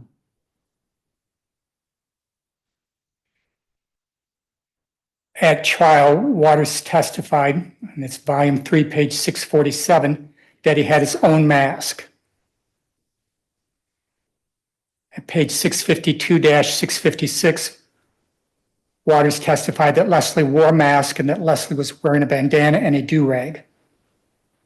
Does that sound familiar? If it's in the transcript, that's what he said. Is it true that that was the only evidence you had at trial, that Leslie wore a mask or bandana or do-rag? No, because my recollection is that the surviving victim said they were masked.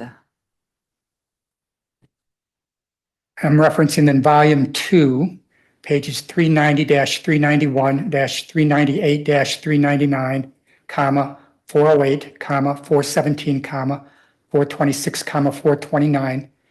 Debbie Blaylock, the surviving victim, testified that Waters had on a mask, and although she was able to describe them as young guys, she never said Leslie was wearing a mask.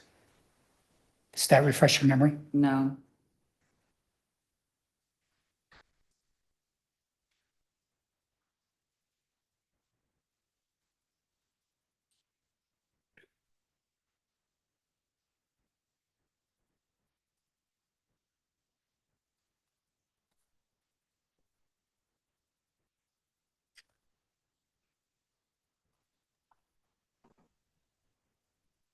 And I guess I would ask for the court's direction. I have those transcript pages, and I was going to ask Ms. Ross if she sees that anywhere in there. So what I'm remembering from the most recent exchanges were these three references, whatever the number was. I don't mean to get it wrong.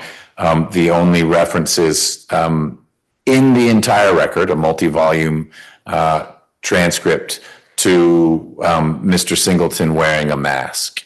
And wouldn't the only way to answer that to be to scour the entire transcript and say, I don't see it anywhere else? Unless you can assume that an officer of the court is not going to withhold pages or do something like that. My question, however, was, as the court had indicated earlier, that is something for you to determine.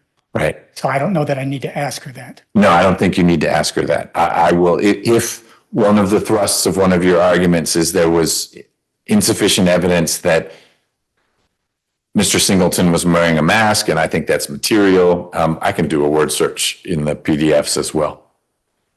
How did you know before the trial that Waters was going to say Leslie wore a mask, that he was wearing a bandana and a do-rag?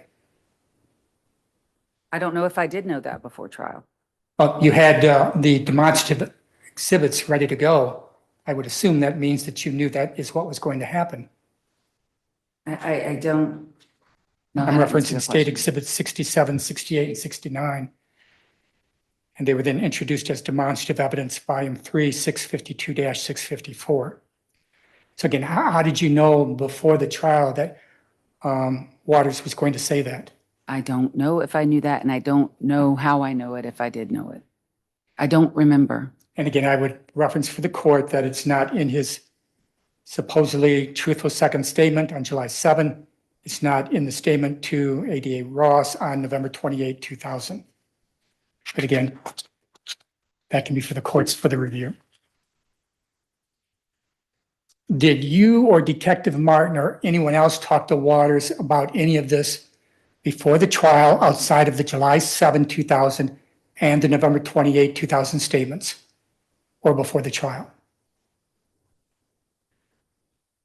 I would have talked to Michael Waters before the trial, which obviously I did in, I'm not talking about the November 28. Your Honor, let her finish the question. Yeah. so, and I don't know if I talked to him other times in addition to that. And if I did, I would have been with his attorney or with some kind of witness. So I wouldn't have done it by myself. For Mr. Singleton's benefit, would you have recorded it? I don't know. Back then, we would have made a record of it, especially if it was anything different. Now we record everything. I mean, today is so different than what we did back then. So I don't know. What if there is no record? Then I don't know how to answer that question. At trial, volume 3, page 645, Waters testified at trial that they had guns, plural. Because we're going to rob a drug dealer and you know we had guns. So if they start shooting at us, we are going to shoot at them. Did you know Waters was going to say this at the trial? I have no memory of whether I knew he was going to say that or not. I don't know. Was this false testimony? I have no information to believe that was false testimony. And for the court's benefit, it is not in Waters' July 7, 2000 first or second statement, not in Waters' November 28, 2000 statement to Ms. Ross, and it's not supported by the testimony of any other witnesses. Okay. Excuse me. Can I have a break, please? You bet. I was noticing it was about 3 o'clock. I was going to see if we were coming to a natural break point, and now we have. So why don't we be back in, is 10 minutes enough time for you, Ms. Rivers? Yes, that'll be fine. Okay, let's be back in 10 minutes. Mr. Singleton, I don't know if you're able to take a break there, if you need one, but I'll just leave everything running here and we will resume the position in about 10 minutes. Thank you.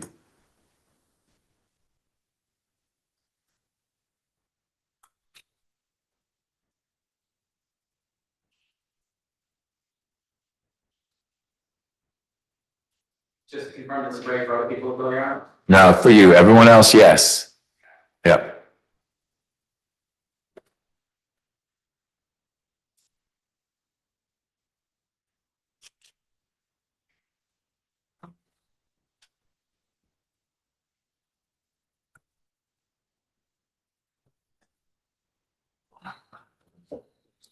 You don't have to stay up there if you don't want to. Oh, thank you.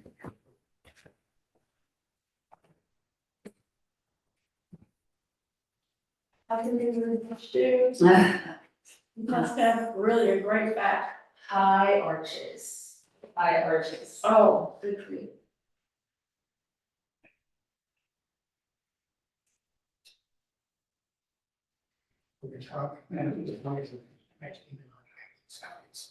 No, I'm gonna do it, but I'm all. I see it everywhere. Yeah, come on. And why he was lunch. Okay. Well, Just like you do the nail.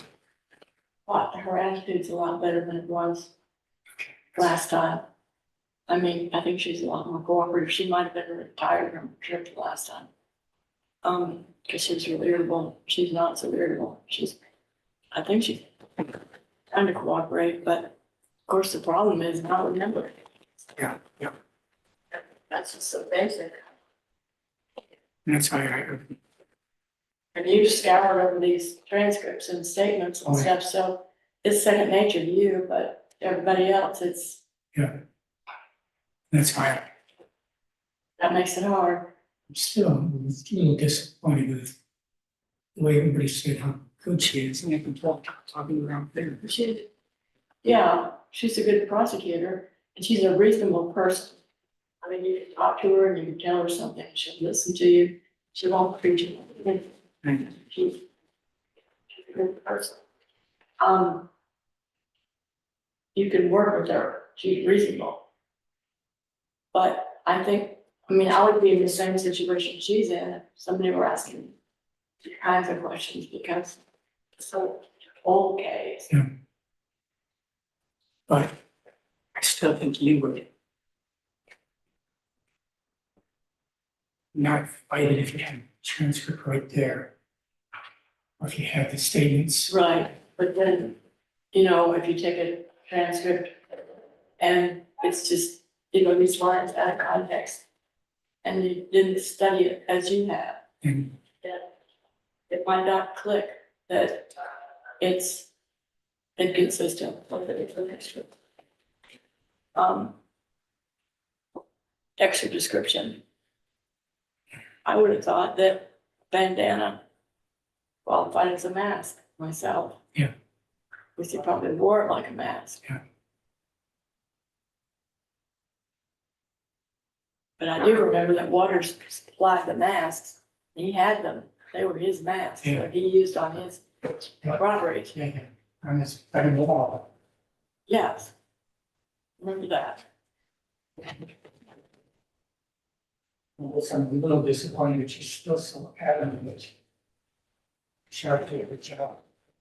Well, he obviously did not. I mean, anybody can read that and say he was at least figuratively asleep during this trial. Yeah. He didn't prepare for it. It was obvious. He was doing a phone in.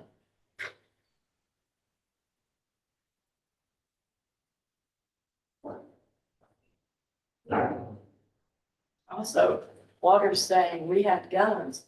There was only one gun. Yeah. And to me, that would be the easy one for us. So we wouldn't have a reasonable question. Right.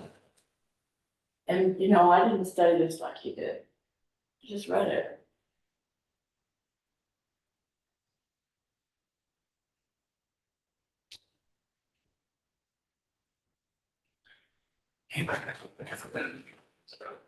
I'll hold down the fort. Okay.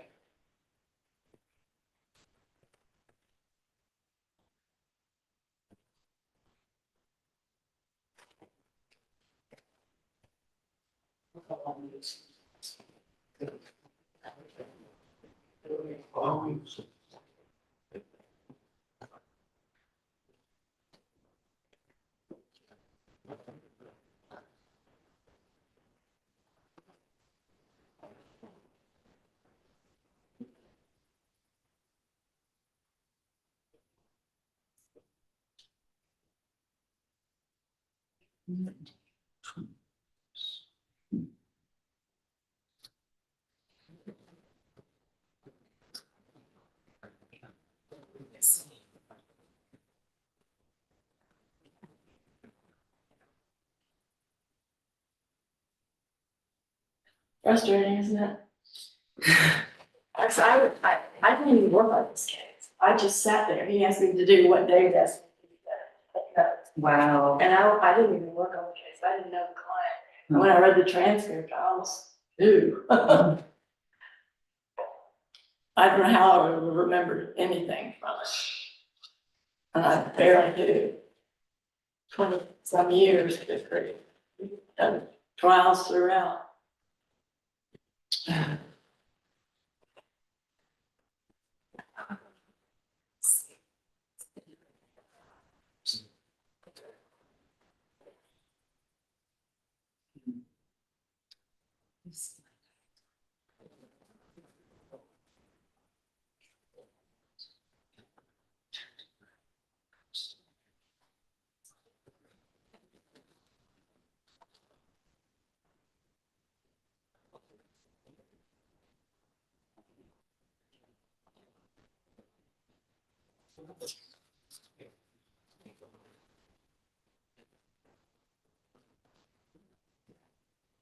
Hey, Rita, I just needed to ask you, is it April 22nd and 23rd?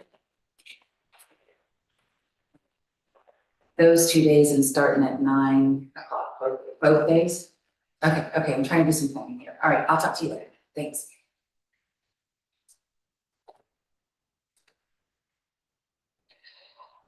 Did they notice the doctor? Like, do we know who this doctor is? Can you send it, did they email it to you? Okay, yeah, just send me what you got. So that's the only expert so far.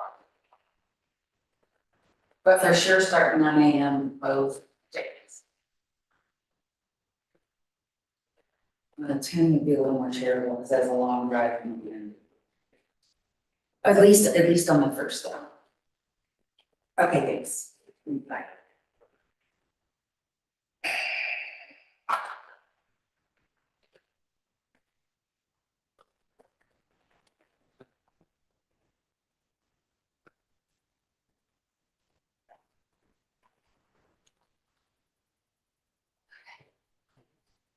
Are you having to try cases that other people worked up? Yeah, Ooh. don't you hate that? Yeah.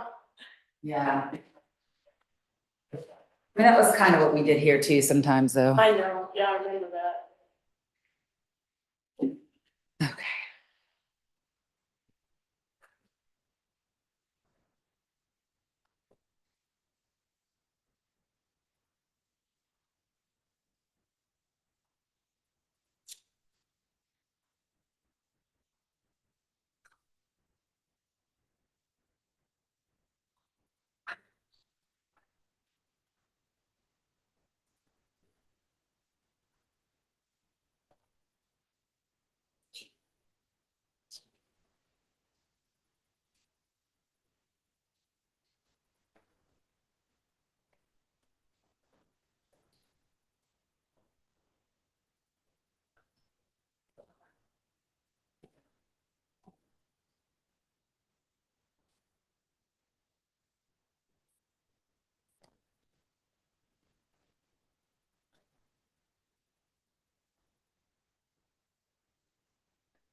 Sorry.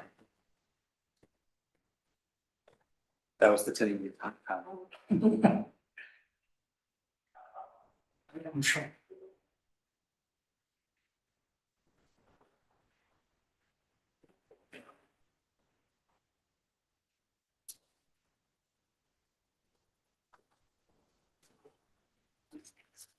I didn't see Marvin. Is he out there? Oh, I There was an didn't- individual sitting on a bench. Oh, okay. Maybe he is. Did you have any idea how long we can go today? After we got in a few minutes late and then after we had some prefatory statements, I believe Ms. Ross started testifying around 1:24.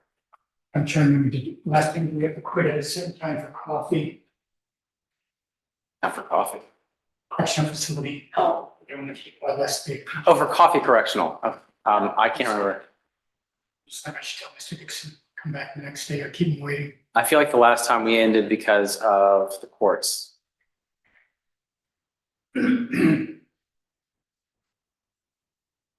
Schedule.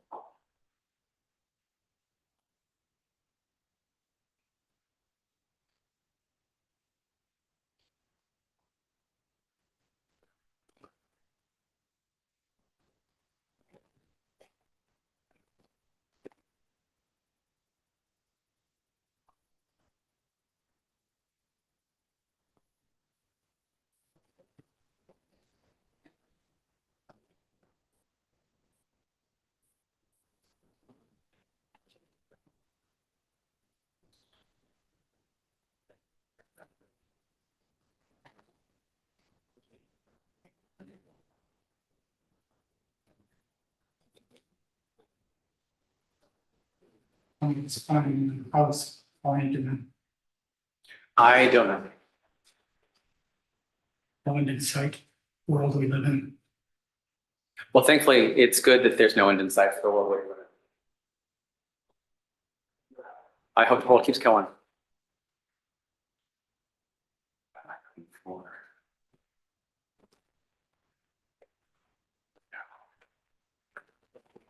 apologize, I'm trying to answer Frank's question before I start there.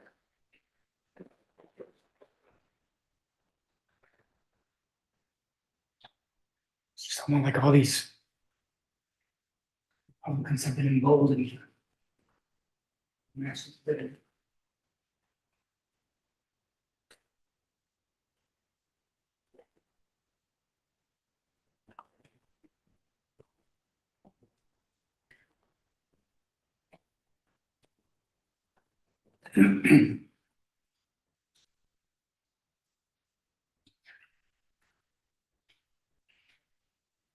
How long were you a judge, David?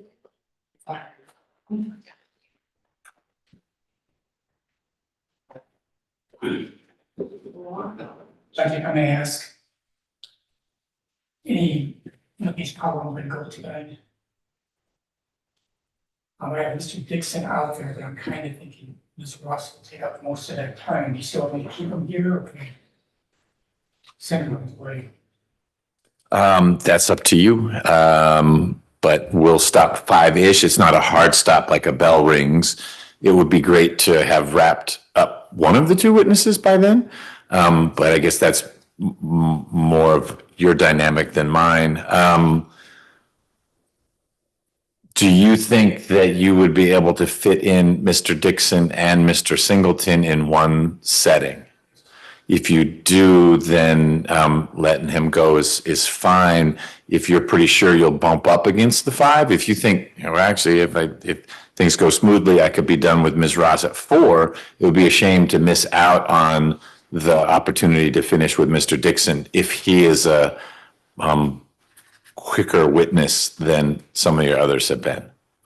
I don't know if Hi, Mr. Judge. This is Michelle. Hey, I think GDC only permits them to stay till 4:30. oh, okay. Is that right? He's saying 4 until 4. Well, let's get rolling and see what we can do until 4. We won't get to Mr. Dixon. If I may just quick. Sure. Excuse me. All right. Thank you, Ms. Hansberry. And now I understand. I was trying to figure out like what's up with the 4 fingers, Mr. Singleton. I got it. But he was just letting us know they're a hard stop at 4. Didn't realize that. Maybe we'll get to see you again after another trip. Maybe we can plan the next event before I plan my next trip. It's just hard to keep up with all your trips. It's not that hard.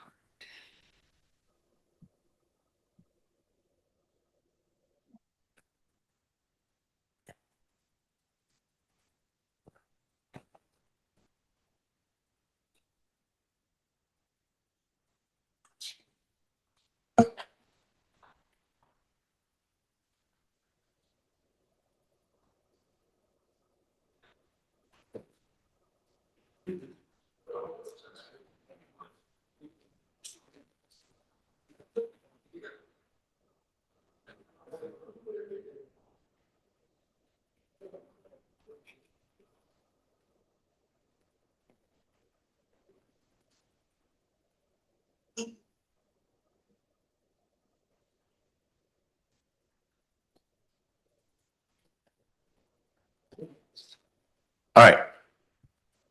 Thank you for doing witness management. And we can resume your examination of Ms. Ross. Thank you.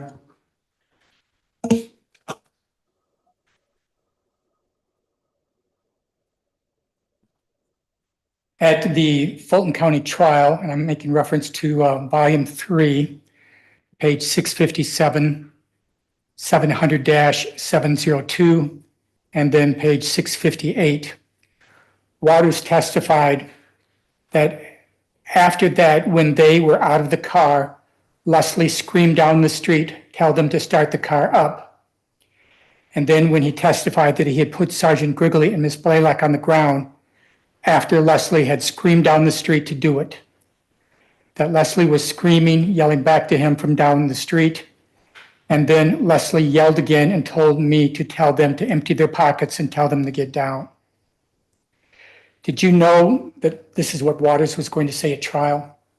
I don't know. I have no memory of if I knew he was going to say that. And for the court's information, this was not in Waters' July 7 first or second statement, was not in Waters' November 28, 2000 statement, was not included in the recitation at the Merez bond motion on September 11. These are citations he can make when the witness is not on the stand, and so I'd object to declarations that are made after witness's statement. Okay, they're helpful to me. I appreciate that, but I'm also mindful of the time, knowing that your client has to roll off at 4. So I'm going to assume when you're asking in this line of questioning, just over the next few minutes, when you're saying, "Hey, and Waters said this," that these are items you found that were surprising to you. If your only knowledge about what Waters would say would be X and W and what he told Ms. Ross.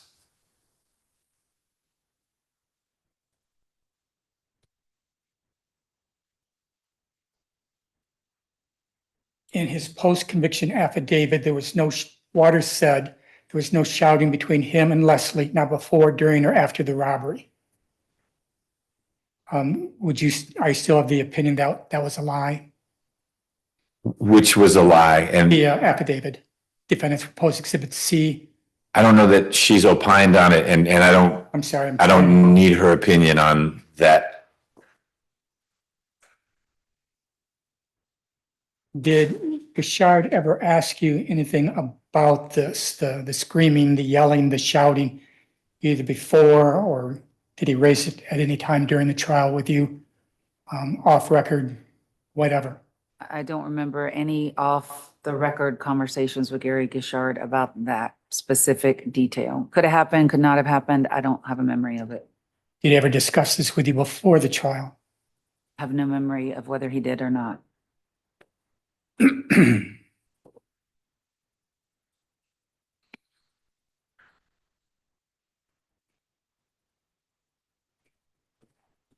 In his letter, defendant proposed exhibit B, Waters said, "When me and my now deceased co-defendant David Merez were apprehended, all I could remember were them slamming him on the concrete and waving guns at me. I dived to the ground because I already believed they wanted to kill me. Snatching me up, the various SWAT teams began to cheer and took us to a vehicle. There were 2 men, one Caucasian and the other an African-American detective. He looked at us and said, 'You know you're all going to die about this, right?' I instantly became even more terrified, but continued to say that we didn't do anything. At that moment, my co-defendant began to sob and kept repeating that he didn't want to die. Right then, the Caucasian officer smiled and looked at the other detective. The detective gave him a head nod, and the Caucasian officer exited the vehicle and said, 'Come on, Buttercup, you're riding with us.' Taking my co-defendant from the back seat, he was moved to an unmarked car. The detective then looked at me and said, 'I take it you're the trigger man because he doesn't have the heart. Good thing for him because if he tell us what we need to know, then you'll be the only one dying tonight.'" Do you know who was the Caucasian detective or person referred to? Assumes facts not in evidence. Right. This comes out of this supposed letter, Exhibit B. I can reword it. Okay. In the arrest of Waters and Merez, do you know who would have been the Caucasian detective or officer? I have no memory who arrested them. I know that Detective Martin is not a Caucasian male. He's African-American, is that correct? That's correct. Did Gashard ever ask you about any of this? About any of what? What I read to you that I've never heard. Waters said what happened to him when they were.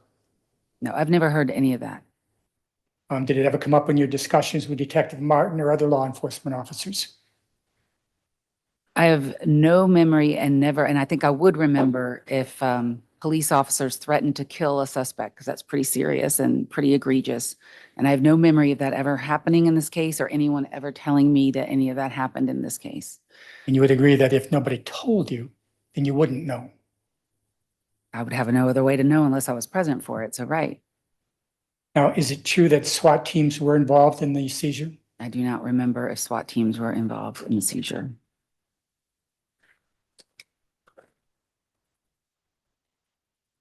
That would not be unusual for a murder arrest.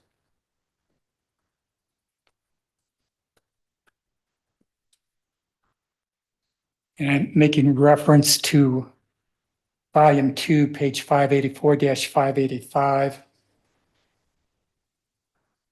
Detective Martin saying, at the time of their arrest, we had multiple jurisdictional SWAT teams with us. There was a helicopter overhead. Does that refresh your memory?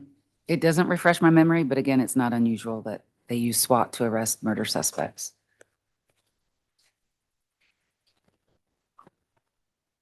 You are, of course, aware of the issues with the Fulton County Jail and the Georgia prison system. Objection vague.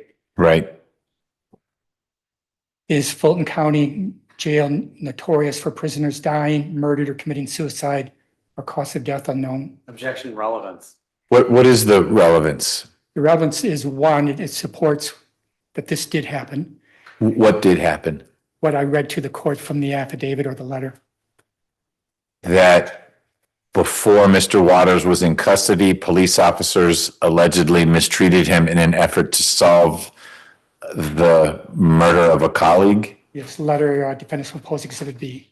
Right, but what does life being bad in the Fulton County Jail over the last couple of years, as opposed to 25 years ago, have to do with whether police officers, not jailers, would have engaged in the things that Mr. Waters described? He wasn't talking about what was going on in jail. He was talking about the people who apprehended him. So those would have been Atlanta police officers. Well, that question and my next question would be leading up to as to whether something also happened with police officers, not just jail or prison. Okay, well, I don't find Ms. Ross's opinion as to whether there were issues at the jail to be relevant here. In his letter, defendants proposed exhibit B. Waters said, afterwards, me and David were taken to Fulton County Jail, where a group of officers tailing the car we were in pulled up behind us. Surrounding our car, they all placed black gloves on where we could see them. Then they pulled us out of the car and began to kick us and punch on us. Did that ever come up in your discussion with Detective Martin or other law enforcement officers? No, Did Gashard ever ask you about any of this? no, Could this have happened 25 years ago in Atlanta and Georgia? Objection. Calls for speculation. But she was there 25 years ago. Okay, but she's still speculating whether it would happen or not. And I think she can offer an opinion based upon her experience. I mean, she was the lead DA on murder cases, on high profile cases. Okay, I'm going to have you ask your next question. What was it like back in the early 2000 years to be a young black male and have contact with the police? Next question. It's true that during the same time frame, Governor Deal was adamant about changing the laws in Georgia to crack down on juveniles. Objection, Governor Deal wasn't governor then. So I don't remember who was governor in 2000, but I bet it wasn't Governor Deal. That's why I worded the question the way I did. How did I you? did not ask 2000. I said during this time frame. Oh, okay. Well, next question. You are aware, of course, there's a history of abuse, inappropriate force, or threats by police officers in Atlanta and in our country. So you should shift to a non-public policy line of questioning. Those are current is the wrong word. Those are issues that were going on elsewhere. They're not necessarily this case. We are focused on this case and things that happened or allegedly happened or failed to happen in this case. And that's why I'm asking her if this was going on back in the early 2000s. People were being shot in early 2000. That doesn't mean that your client was involved in a murder. We don't extrapolate that way. So in the same way, it may well be that police officers somewhere in America mistreated someone in the year 2000. That doesn't mean that it happened here. You know that. It's sort of the principle behind 404B. That's why I'm asking her, and specifically about young black males in contact with police. What you did ask, which was appropriate, and to which there was no objection, was, were you aware that something like this happened? And had the answer been yes, there would have been a whole bunch of follow-ups, but the answer was no, and that ends the inquiry. We'll move on. Did Gishard ever talk to you or raise any issue about Waters' statements? The difference in what was said at the two bond hearings, Waters' plea agreement, his expected testimony at trial? That's a lot of different issues there. Can I just take them one at a time? Sure. You can. I have no recollection about him talking to me specifically about water statements. They would have been disclosed. He may have talked to me about them. He may not have. I just don't remember. He would have had to have been notified that Waters was entering a plea and was going to get life plus 10 if he testified truthfully, because that was disclosed to him. So whether he talked to me about it, I don't know. I don't remember. But it was the last one what was the last part of your question? The difference in what was said at the two bond hearings. No, I don't remember any conversation with him about the bond hearings. Okay, back to the Clayton County case. Is it true at the time of the Fulton County trial, Clayton County had no record of the charges, had not even been made aware of the charges? Is that true? All I can know about the Clayton County charges is how my memory was refreshed when I was talking to Judge Downs in the bond hearing of September 11th of 2000, where I tell the judge that Clayton County just had no record of the offense, basically. So that's all I know about Clayton County. Your motion in limine said Detective Martin interviewed the alleged victim Poplis on July 5, 2000, with Poplis agreeing to contact the Clayton County Police Department. And again, it's the state motion in limine, page 4, 10/23/2000. What was the purpose, as best you can tell, of the motion in limine? It was to keep out or get a ruling that something could come in about what? I can show it to her and ask her, unless you want me to say. That'd be great. No, I'd like to see it. I don't remember the motion to eliminate. Okay. The titles. I'm fine with your opinion as to what the purpose was, but you should give it to Ms. Ross too, so she's cluing back into what was going on way back then. Do you have the similar transaction notice too? I apparently filed one of those. I didn't remember it, but I said it in the transcript. This is all I was able to find, and Mr. Armstrong has it. Nothing's ringing me a bell, as I've not reviewed parts of the transcript, so the record recently. I think I withdrew it. I think I filed one and withdrew it, but I don't remember what the substance of it was or even why I withdrew it. But Yeah. I was just wondering if someone had a copy of that. You're right, you did file two. This is the only one I could find. And you're right, you did withdraw one of them. The motion says state's motion limited to introduce evidence that defendant Singleton possessed/carried the gun used to kill the victim. If you want to further answer the court's question. I'm sorry, is there, where's the rest of my motion? Because there's stops at, 2, and there should have been like a 3 and a signature page. Welcome to our world. Can I ask what day is it dated? It's October 23rd of 2000. I'm sorry, I should give you a copy too. And it does skip from 908, and then the next page is 913. So there is a 909 and 910 somewhere. There is 11. an 8-page filing on that day in Odyssey. Okay, So so are all 8 pages there? Correct, most of it is police reports and things. but it looks like somebody just did a 2-sided copy, but didn't copy the other sides. Do you know what I mean? That's true. I gave to you all 8 pages that Mr. Armstrong just referenced. So again, welcome to our world. We don't have that. We're missing it. That's all that was on Odyssey.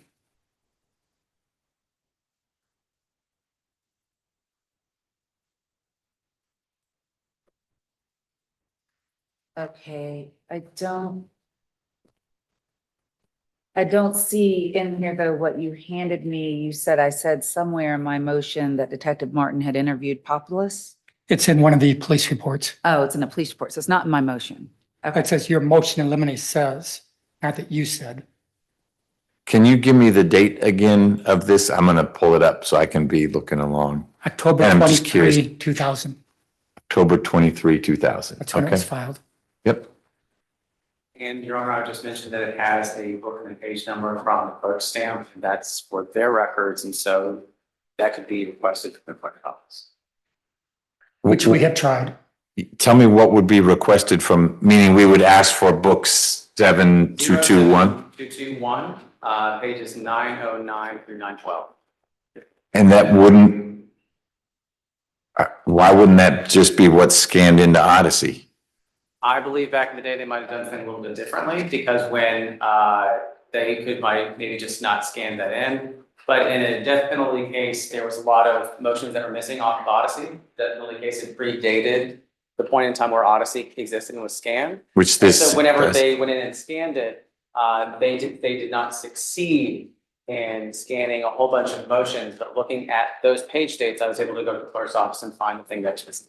So there may be a way we could ask for the clerk to give us whatever book is 07221. And that's something they might have in archives or downstairs, separate from asking for, give me the case file, because what I'm familiar with doing is saying, I'd like 00SC09016. I do not know this specifically, but I believe that this is back before we were scanning things directly in Odyssey. Mhm. And so they basically took things as they got them necessarily. And so I don't think we could get the book back. I think we could ask them to make copies of those additional pages, and that's the reason why they base stamp them with those pages. They might not give us the book, but somewhere in their archives, they would have book 07221. Correct. Got it. And that book, what it said, it's sort of like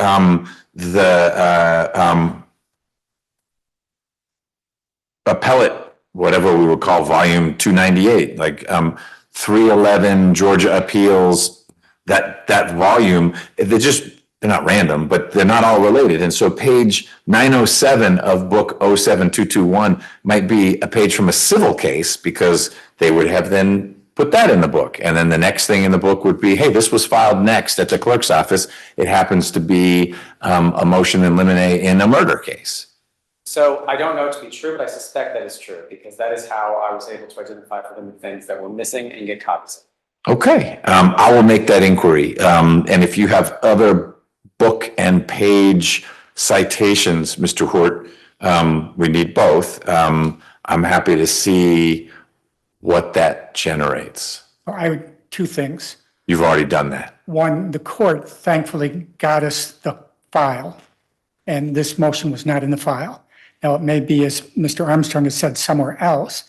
So I would ask that the clerk's office then be directed to tell us any books that are related to this case. So I don't that's, think I saw it in Odyssey. I think we tell them the books that are related to the case. I'm not aware of an index where they would type in Waters or Singleton or this case number and say, these are the books.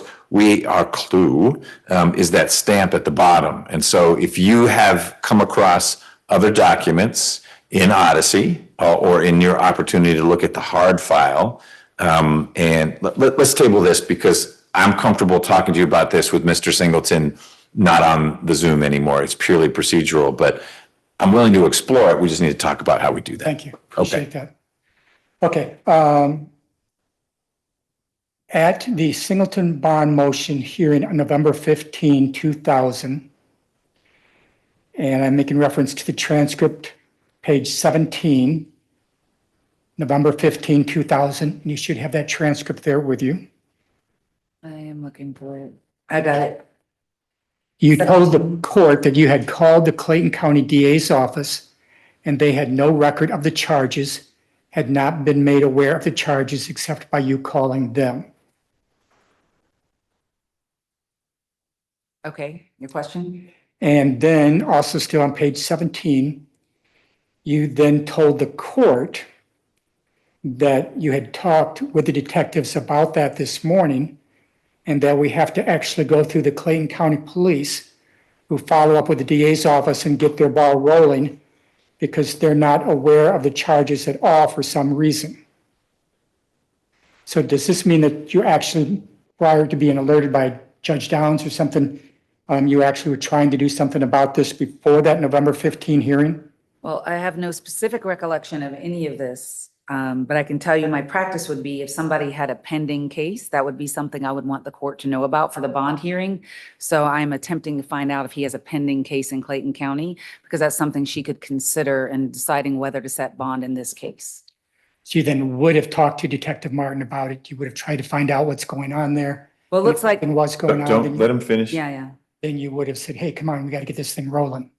So it looks like I called the DA's office first, which would make sense. DA, do you have this case? Is it pending? What's the status in your office? Because there are times DA's offices will drop cases. And if that's the case, I wouldn't want to tell Judge Downs, hey, Judge Downs, he has this Clayton County case.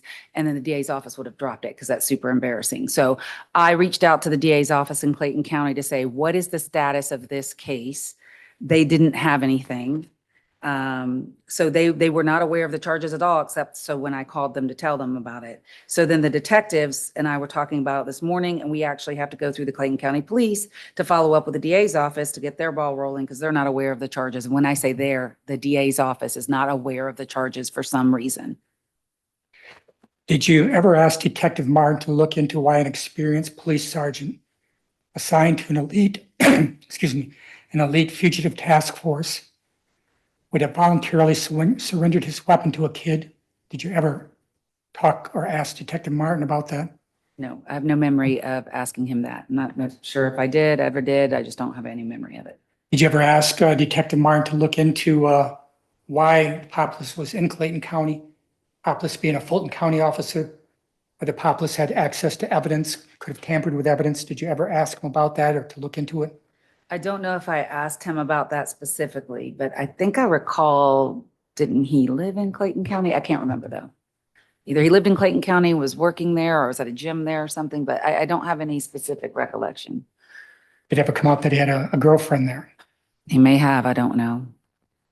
Did you ever ask, excuse me, what, if anything, did you disclose to Gishard under Brady regarding the Clayton County case in Poplis? He would have had what I had is what I would have given him. And obviously he would have been aware that the DA's office in Clayton didn't have at some point. So he would have been aware of what was in the reports, what you said in court. Is that correct? Well, and what I've filed on the rest of this motion, there's just one page of my motion. So I don't know how she ruled on this motion. Do you know whether she had the motion? Pardon? Do you know whether she even had the Well, motion? yeah, because I mentioned it. We show up for a hearing and I mentioned to her, she's under a deadline when I say she, the judge, because she had a jury waiting. And so she had very little time for us that morning. And I tell her we had the Jackson Denos of all three defendants. I had 3 detectives present in court and 4 statements for her to review for the Jackson Deno. And then I told her I had 2 motions of my own that needed to be heard. And then she sent us away that day to come back a different day because she had a jury waiting. And you don't know whether those motions were or were not ever heard. You assume they were because they should have been, but I haven't read a transcript where the motions were heard, but my practice is we can't talk about a statement of a defendant without going through a Jackson Deno. So the Jackson Deno had to have happened or we are not allowed to talk about it. or you and Gishard may have reached some type of agreement. No, I would have had a Jackson Deno or a stipulation that the statements were freely and voluntarily made, but that would have been done on the record. Did you disclose to Gishard that Detective Martin did a one-on-one show up with Populous at the juvenile facility to identify Leslie? If it's in the file, I disclosed it. I have no memory of that. So if it's not in the file, then you agree you did not disclose it? I have no memory of that. I don't know if he did that or not. So I don't know. Talking to Detective Martin about it. I don't know. I have no memory of it. Did Gishard ever ask you about any of this, raise this as an issue? I don't have any memory of that. And again, because Populous never testified at our trial. But you would agree that part of the case, and still today, that the gun Waters used to shoot Sergeant Grigley was a gun stolen by Singleton and given to Waters. That is definitely what I was saying in this motion. Okay.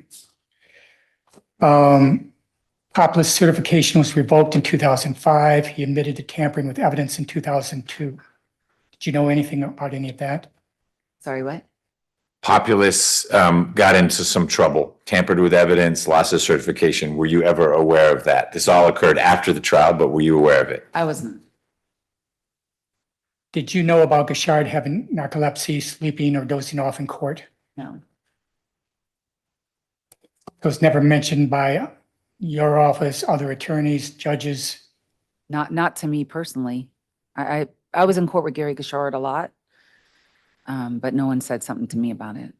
Did you know about Gashard's Butts County arrest in 1995 and his 1998 conviction? No. Isn't that the type of information that would have been shared between prosecutors' offices? No.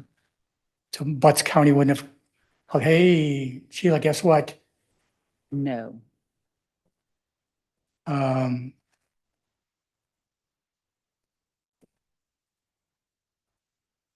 You have, defended Mr. Gashard. Would it affect your opinion if you knew that he had multiple bar grievances in 2006 and 2009 and a reprimand in 2010? Objection, has she offered an opinion, Mr. Bouchard? Yeah. To my regret. Well, I'll say yes in the sense that Ms. Ross has said several times, I think he did a good job with what he had. An assessment of his performance in this case. I see your point that this is going more to, is he a good guy, a good practitioner, really what we're focused on. And it's why to date, Mr. Hort has not been successful in getting into evidence other issues that people may have had with Mr. Gashard, because this is the case we're focused on, and it's his representation or lack of that on behalf of Mr. Singleton that is at issue. And I would still suggest that it would come in under a 24-4-406 habit. This was the habit, the practice of Mr. Gashard. It's the way he did or did not do his job. Okay. So may I ask her if that would affect her opinion if he had these multiple bar grievances, reprimand? Go ahead. My opinion that Gary Gashard did a good job in this case with what he had is based on what I read in the transcript. And so that would not affect my opinion. And again, we're talking about what you have read here in 2025, not necessarily what you experienced in 2000. Is that correct? My opinion about Gary Gashard in this case is formed on my reading of the transcript, yes. Today or during this motion hearing process? Yes. Okay. What about him giving up his bar license in lieu of disbarment? I did not know he did that. Now that you know that, would that affect your opinion at all? Whether he did a good job in this case with what he had, that opinion? Sure. No, it would not. What if he said that he had represented 3 indigent defendants and in each case did not adequately explain matters to his clients, did not keep his clients reasonably informed, and did not comply with their reasonable requests for information? But not this case. Again, not this case. No. Okay. The transcripts indicate that during the 2-day trial, Gashard objected 3 times during state witness testimony. I'm referencing volume 3, 728-729, 760, 767. And that during the trial, Gashard 314 times did not object to leading, asked, and answered questions. Objection argument have been conclusory as to whether they were objectionable. I haven't got to that Okay, point yet. I'll allow the question. Thank you. Get the thrust of your question. 2, you did not even have to respond to any of those objections. I have no basis to even answer your question. I can't answer your question.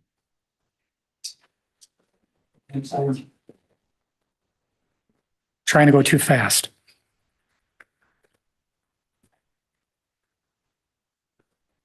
I'm gonna give you 729, 730, 760, 766. No. Thank you.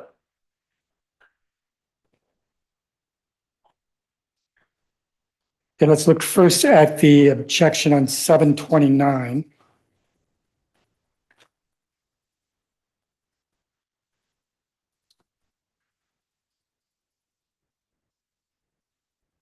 Would you agree that objection was essentially irrelevant? You didn't even have to respond. The judge denied it. I don't, you're giving me, I don't have enough of you're giving me just the page to see if it's relevant or not relevant? No, I'm giving you the actual questions, the objection, and the court's ruling. His question wasn't, it was simply, you didn't even need to respond to the objection because Judge Downs Overruled it. overruled Yes, it. that's correct. That is in the transcript. I did not respond and Judge Downs overruled the objection without me responding, correct? Then turning to page 760 with that objection, do you agree that the objection was okay and judge sustained the objection? Well, I don't know if it was okay, but I will agree with you that the transcript says I am going to sustain the objection to that question. And then page 767, again, you did not even have to respond. The judge overruled the objection. Well, it looks like I tried to respond. I said, Your Honor, I would cite, she cuts me off. I'm going to overrule the objection and let you continue with the question. So again, would you agree you didn't even have to respond to it? The judge denied it. I mean, I hate to be fussy. I did respond. I started to say I would cite and she cut me off. So Would you- I just want to read what the transcript says because I don't specifically remember it. And I'll be governed by what's in the transcript. Thank you. And it's your representation, Mr. Hort, and the transcript will show me that those were the only three objections that Mr. Gishard made during the state's presentation of its case. During state witness testimony, yes. Okay. Now, defendant's exhibit D.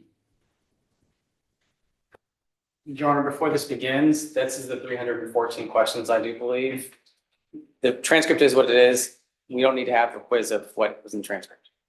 But P is what you just, I don't know what P is. It's, He is the thing last time where he wrote down the 314 questions that he believed were objectionable and gave it to the court. okay. And in all fairness, he did not write them down. He copied and pasted. Got it. But you compiled a large number of questions that you felt were objectionable, to which an attorney who, I guess, didn't care what jurors would think could have objected.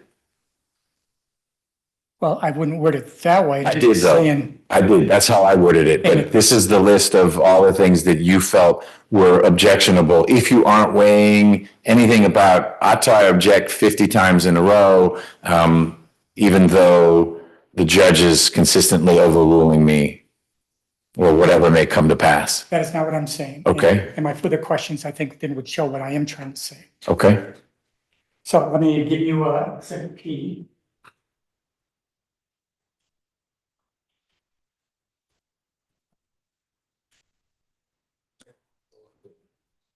And again, realizing some of these questions, so what? Realizing that the judge is right in some sense. You don't want to come across in a bad way with the jury by object. So realize that maybe he shouldn't have objected to all 314 times. But could this raise a question as to Gishard's effort or lack of effort? No. Have you ever not objected to leading asked and answered questions 300 plus times in a trial? It depends on the trial. Have you ever? Probably. I don't know. I don't count like that. But I will say, for example. No, ma'am. That gets back to what She's answering your question. Let's put it this way. I don't agree with you that what you put here in Exhibit P is a leading question under the rules of law in the state of Georgia. For example, page 2, go all the way to the bottom. Is 5384 Louis Cateau's Avenue Lane in Fulton County, Georgia? That is not a leading question under Georgia law. A leading question is a question that suggests the answer. The way that this question is, this is a direct question. It is an efficient question. It is not a leading question. So I mean, I don't want to go through all of these, which is why this is legal argument, but I wouldn't agree with you that these are all leading questions. And I appreciate that. Again, the judge will decide this. In my 25 years as a judge, those were leading questions. Right. Different state, different practice. Exactly. But here we are. So next question. Thank you. Volume 2-585. Gishard did not object to you getting opinion testimony from Detective Martin. Question. And when you took the second statement of Michael Waters, was that in fact the truth of what took place? Answer, yes.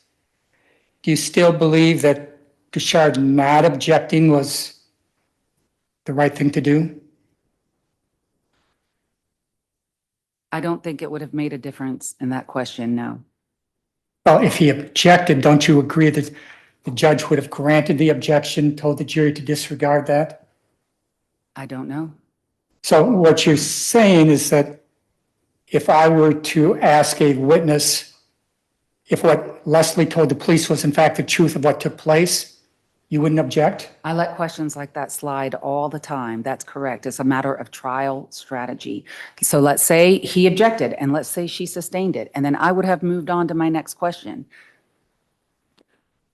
What you are highlighting though, Mr. Hort, we don't need to go back and forth on this, is of course, we don't get to ask Mr. Gashard, well, wait, what was your strategy for not objecting there? That strikes me as a very objectionable question, and I would have sustained an objection.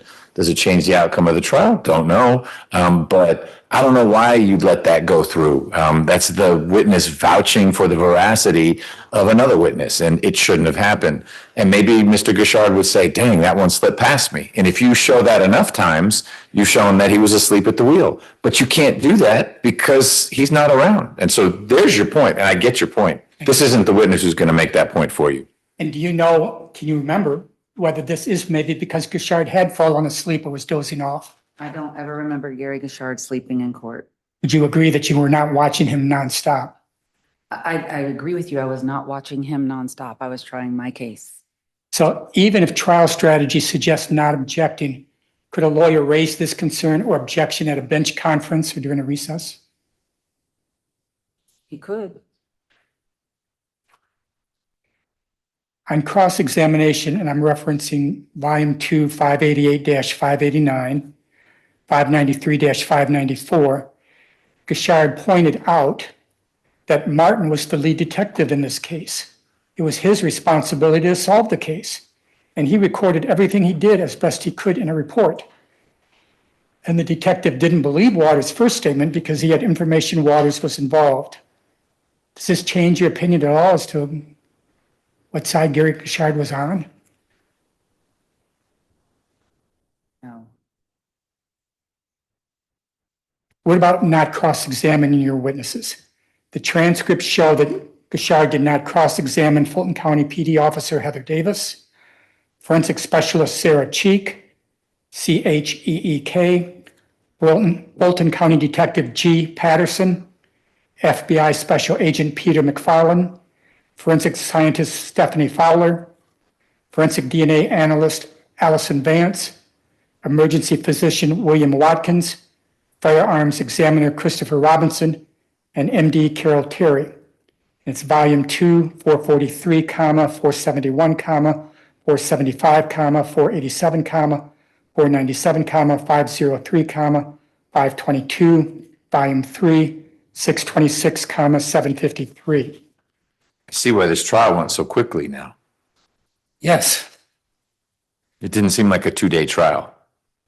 Realizing again, there are legitimate reasons why to not cross-examine a witness. What about not cross-examining 9 out of 15 witnesses in a high-profile, high-publicity murder case? Is that change anything in what you're saying about Mr. Gashard? I can't answer for Mr. Gashard about the choices he made or didn't make at trial because I'm not a defense attorney and I'm not him. I can just tell you from the transcript that I read, he did a good job with what he had. Would you agree that you cross-examined all 4 of Gashard's character witnesses? In references volume 3, 759, 766, 774-775, 788. If the transcript said I did, I did. Okay. Do you remember Gashard not asking any questions following your voir dire of all 5 of your expert witnesses or raising any objection? Volume 2, 491, 499, 514, Volume 3, 614, 744. Do you remember Gashard not asking any questions following your voir dire of your experts? If the transcript said that, he didn't do it. And likewise, the transcripts indicate he did not raise any objection. Does any of that strike you as a little bit unusual? No, not with these particular experts. Dr. Carol Terry was one of them. No one hardly ever questions her Well, expertise in pathology. McFarland was very experienced. Cheeks was very experienced. The GBI DNA people were very experienced. People don't always question their qualifications in voir dire. would you agree that the appearance of rolling over doesn't help the defense? I wouldn't agree with you that that is rolling over to not voir dire a very qualified pathologist. So no, I don't agree with your preference in that question. or Drawing on my assumption. experience as a prosecutor, as a defense attorney, Objection. would His you, experience is irrelevant to her questions, Right. her answers. Let's not get into your experience, which I know is deep. We'd be relying on Ms. Ross's experience. We also are about to get Mr. Singleton removed from the screen. okay. Let me follow up, and then I got one more question on that.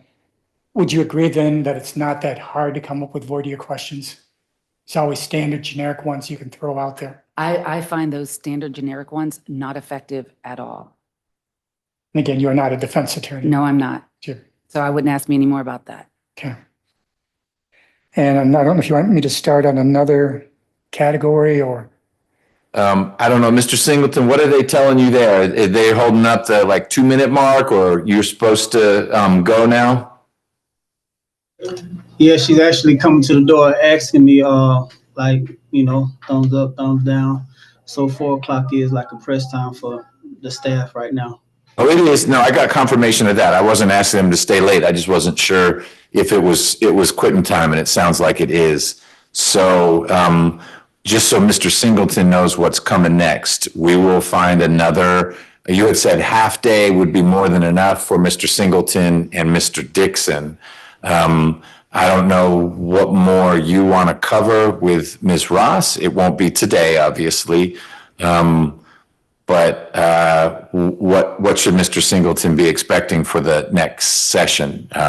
That he'll be up, or it would be the remainder of Ms. Ross and then Dixon, and we would need to find a date beyond that. okay. Well, I guess my thought is first, we could do like you suggested, maybe if she's not available, just to do Singleton and Dixon and then come back and finish with her. If she is available, I think there's a pretty good chance that I could, 3 hours, it's gonna be close. And again, I don't know, I'm sure Mr. Armstrong has some cross-examination for Ms. Ross, certainly for Mr. Singleton. My cross will probably be less than 15 minutes. For Ms. Ross, right, okay. And Mr. Singleton, it might be longer, but my experience, since we've been talking about experience, is that for most of the witnesses, the defense calls, the state's cross is it's not perfunctory, sort of to the point, and they're out. certainly not contrary to what you just said, that you shouldn't even ask any questions. So it sounds like we should book our next window, and then you'll let us know, meaning Mr. Armstrong and myself, what you plan to do in that window, because of course we'd need to track down Ms. Ross, make sure she's not on another trip. But if it's going to be Mr. Singleton, we know he'll be available, and I don't know anything about Mr. Dixon's schedule. Okay. I guess my only thought would be, in an ideal world, if she's available, then I would like to finish up with her. But Okay, if you have a date and she's not available, then I don't mind switching gears. got it. So you'd like the soonest possible next date, and then we'll see if Ms. Ross is available. And if she's not, then you'll switch gears.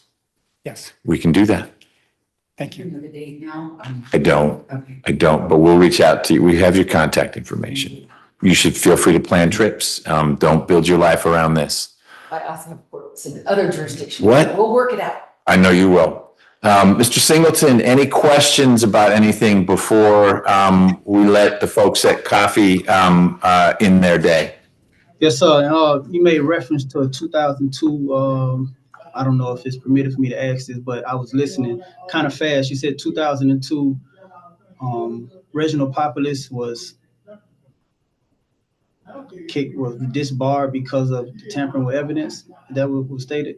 I'll let Mr. Hort repeat it, but I think there was an 02 and then an 05 date concerning Poplis. What were the events? Yeah, the tampering with evidence was in, I believe, in 2002. And the action, getting rid of his post, is that what it's called? License was in 2005. Right. So he got written up for something about tampering with evidence. This is all according to Mr. Hort. I don't have that in front of me, really not part of this case. But 02, he got written up in 05. It's sort of like being disbarred as a lawyer, but he lost his post certification in 05. And one more question, and this is what I'm kind of confused at. This is a motion for new trial, correct? That's what your lawyer filed. All right, so the situation about when I wrote the letter about the delay or addressing why the delay even took place, is this all wrapped up inside the motion for new trial? It is. I will tell you, my fundamental focus is on the impact of a 20+ year delay, and less so on whether Mr. Guichard cross-examined witnesses or not. That's part of it. I'm not poking at Mr. Hort. That's part of it. But the elephant in the room is, how do we factor in the 20+ year delay between when the motion was filed and when we're finally hearing it? So yes, that's part of it. All right, thank you. You're welcome. All right. Thank you, people at Coffee Correctional, for giving us so much time with Mr. Singleton. She just walked in the door. He said, thank you, ma'am. You're welcome.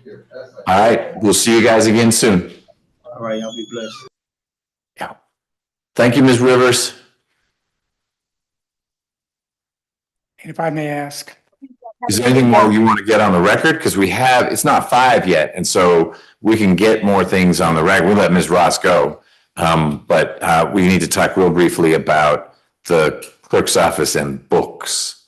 yeah, I was just going to ask her if she wanted to keep those documents or want me to take them back and give it to her at the next hearing. Whatever her preference is, fine with me. I would suggest simply that the ones that are admitted evidence like X and W, not be given that option. Well, I have the original. She doesn't. So whatever she has, Originals from what was handed on, sorry. no. I mean, she might have the original of B. B's not in, so she can do whatever. Why don't y'all keep it all then? Let's just do that, because I would rather just not keep it. That way I won't be accused of stealing exhibits. And then with that, may I be excused, Your Honor? Yes, ma'am. Thank you. Thanks for your time. So we were going to talk about the book, but I don't know that we need to do that on record unless you want to do that. I don't think so either. I think it's logistical. So if there's nothing else you need on the record, we can let Ms. Rivers go as well. Thank you. Okay. Thanks, Ms. Rivers. Okay, see you Monday. Have a good weekend. That's right. Get ready for trial.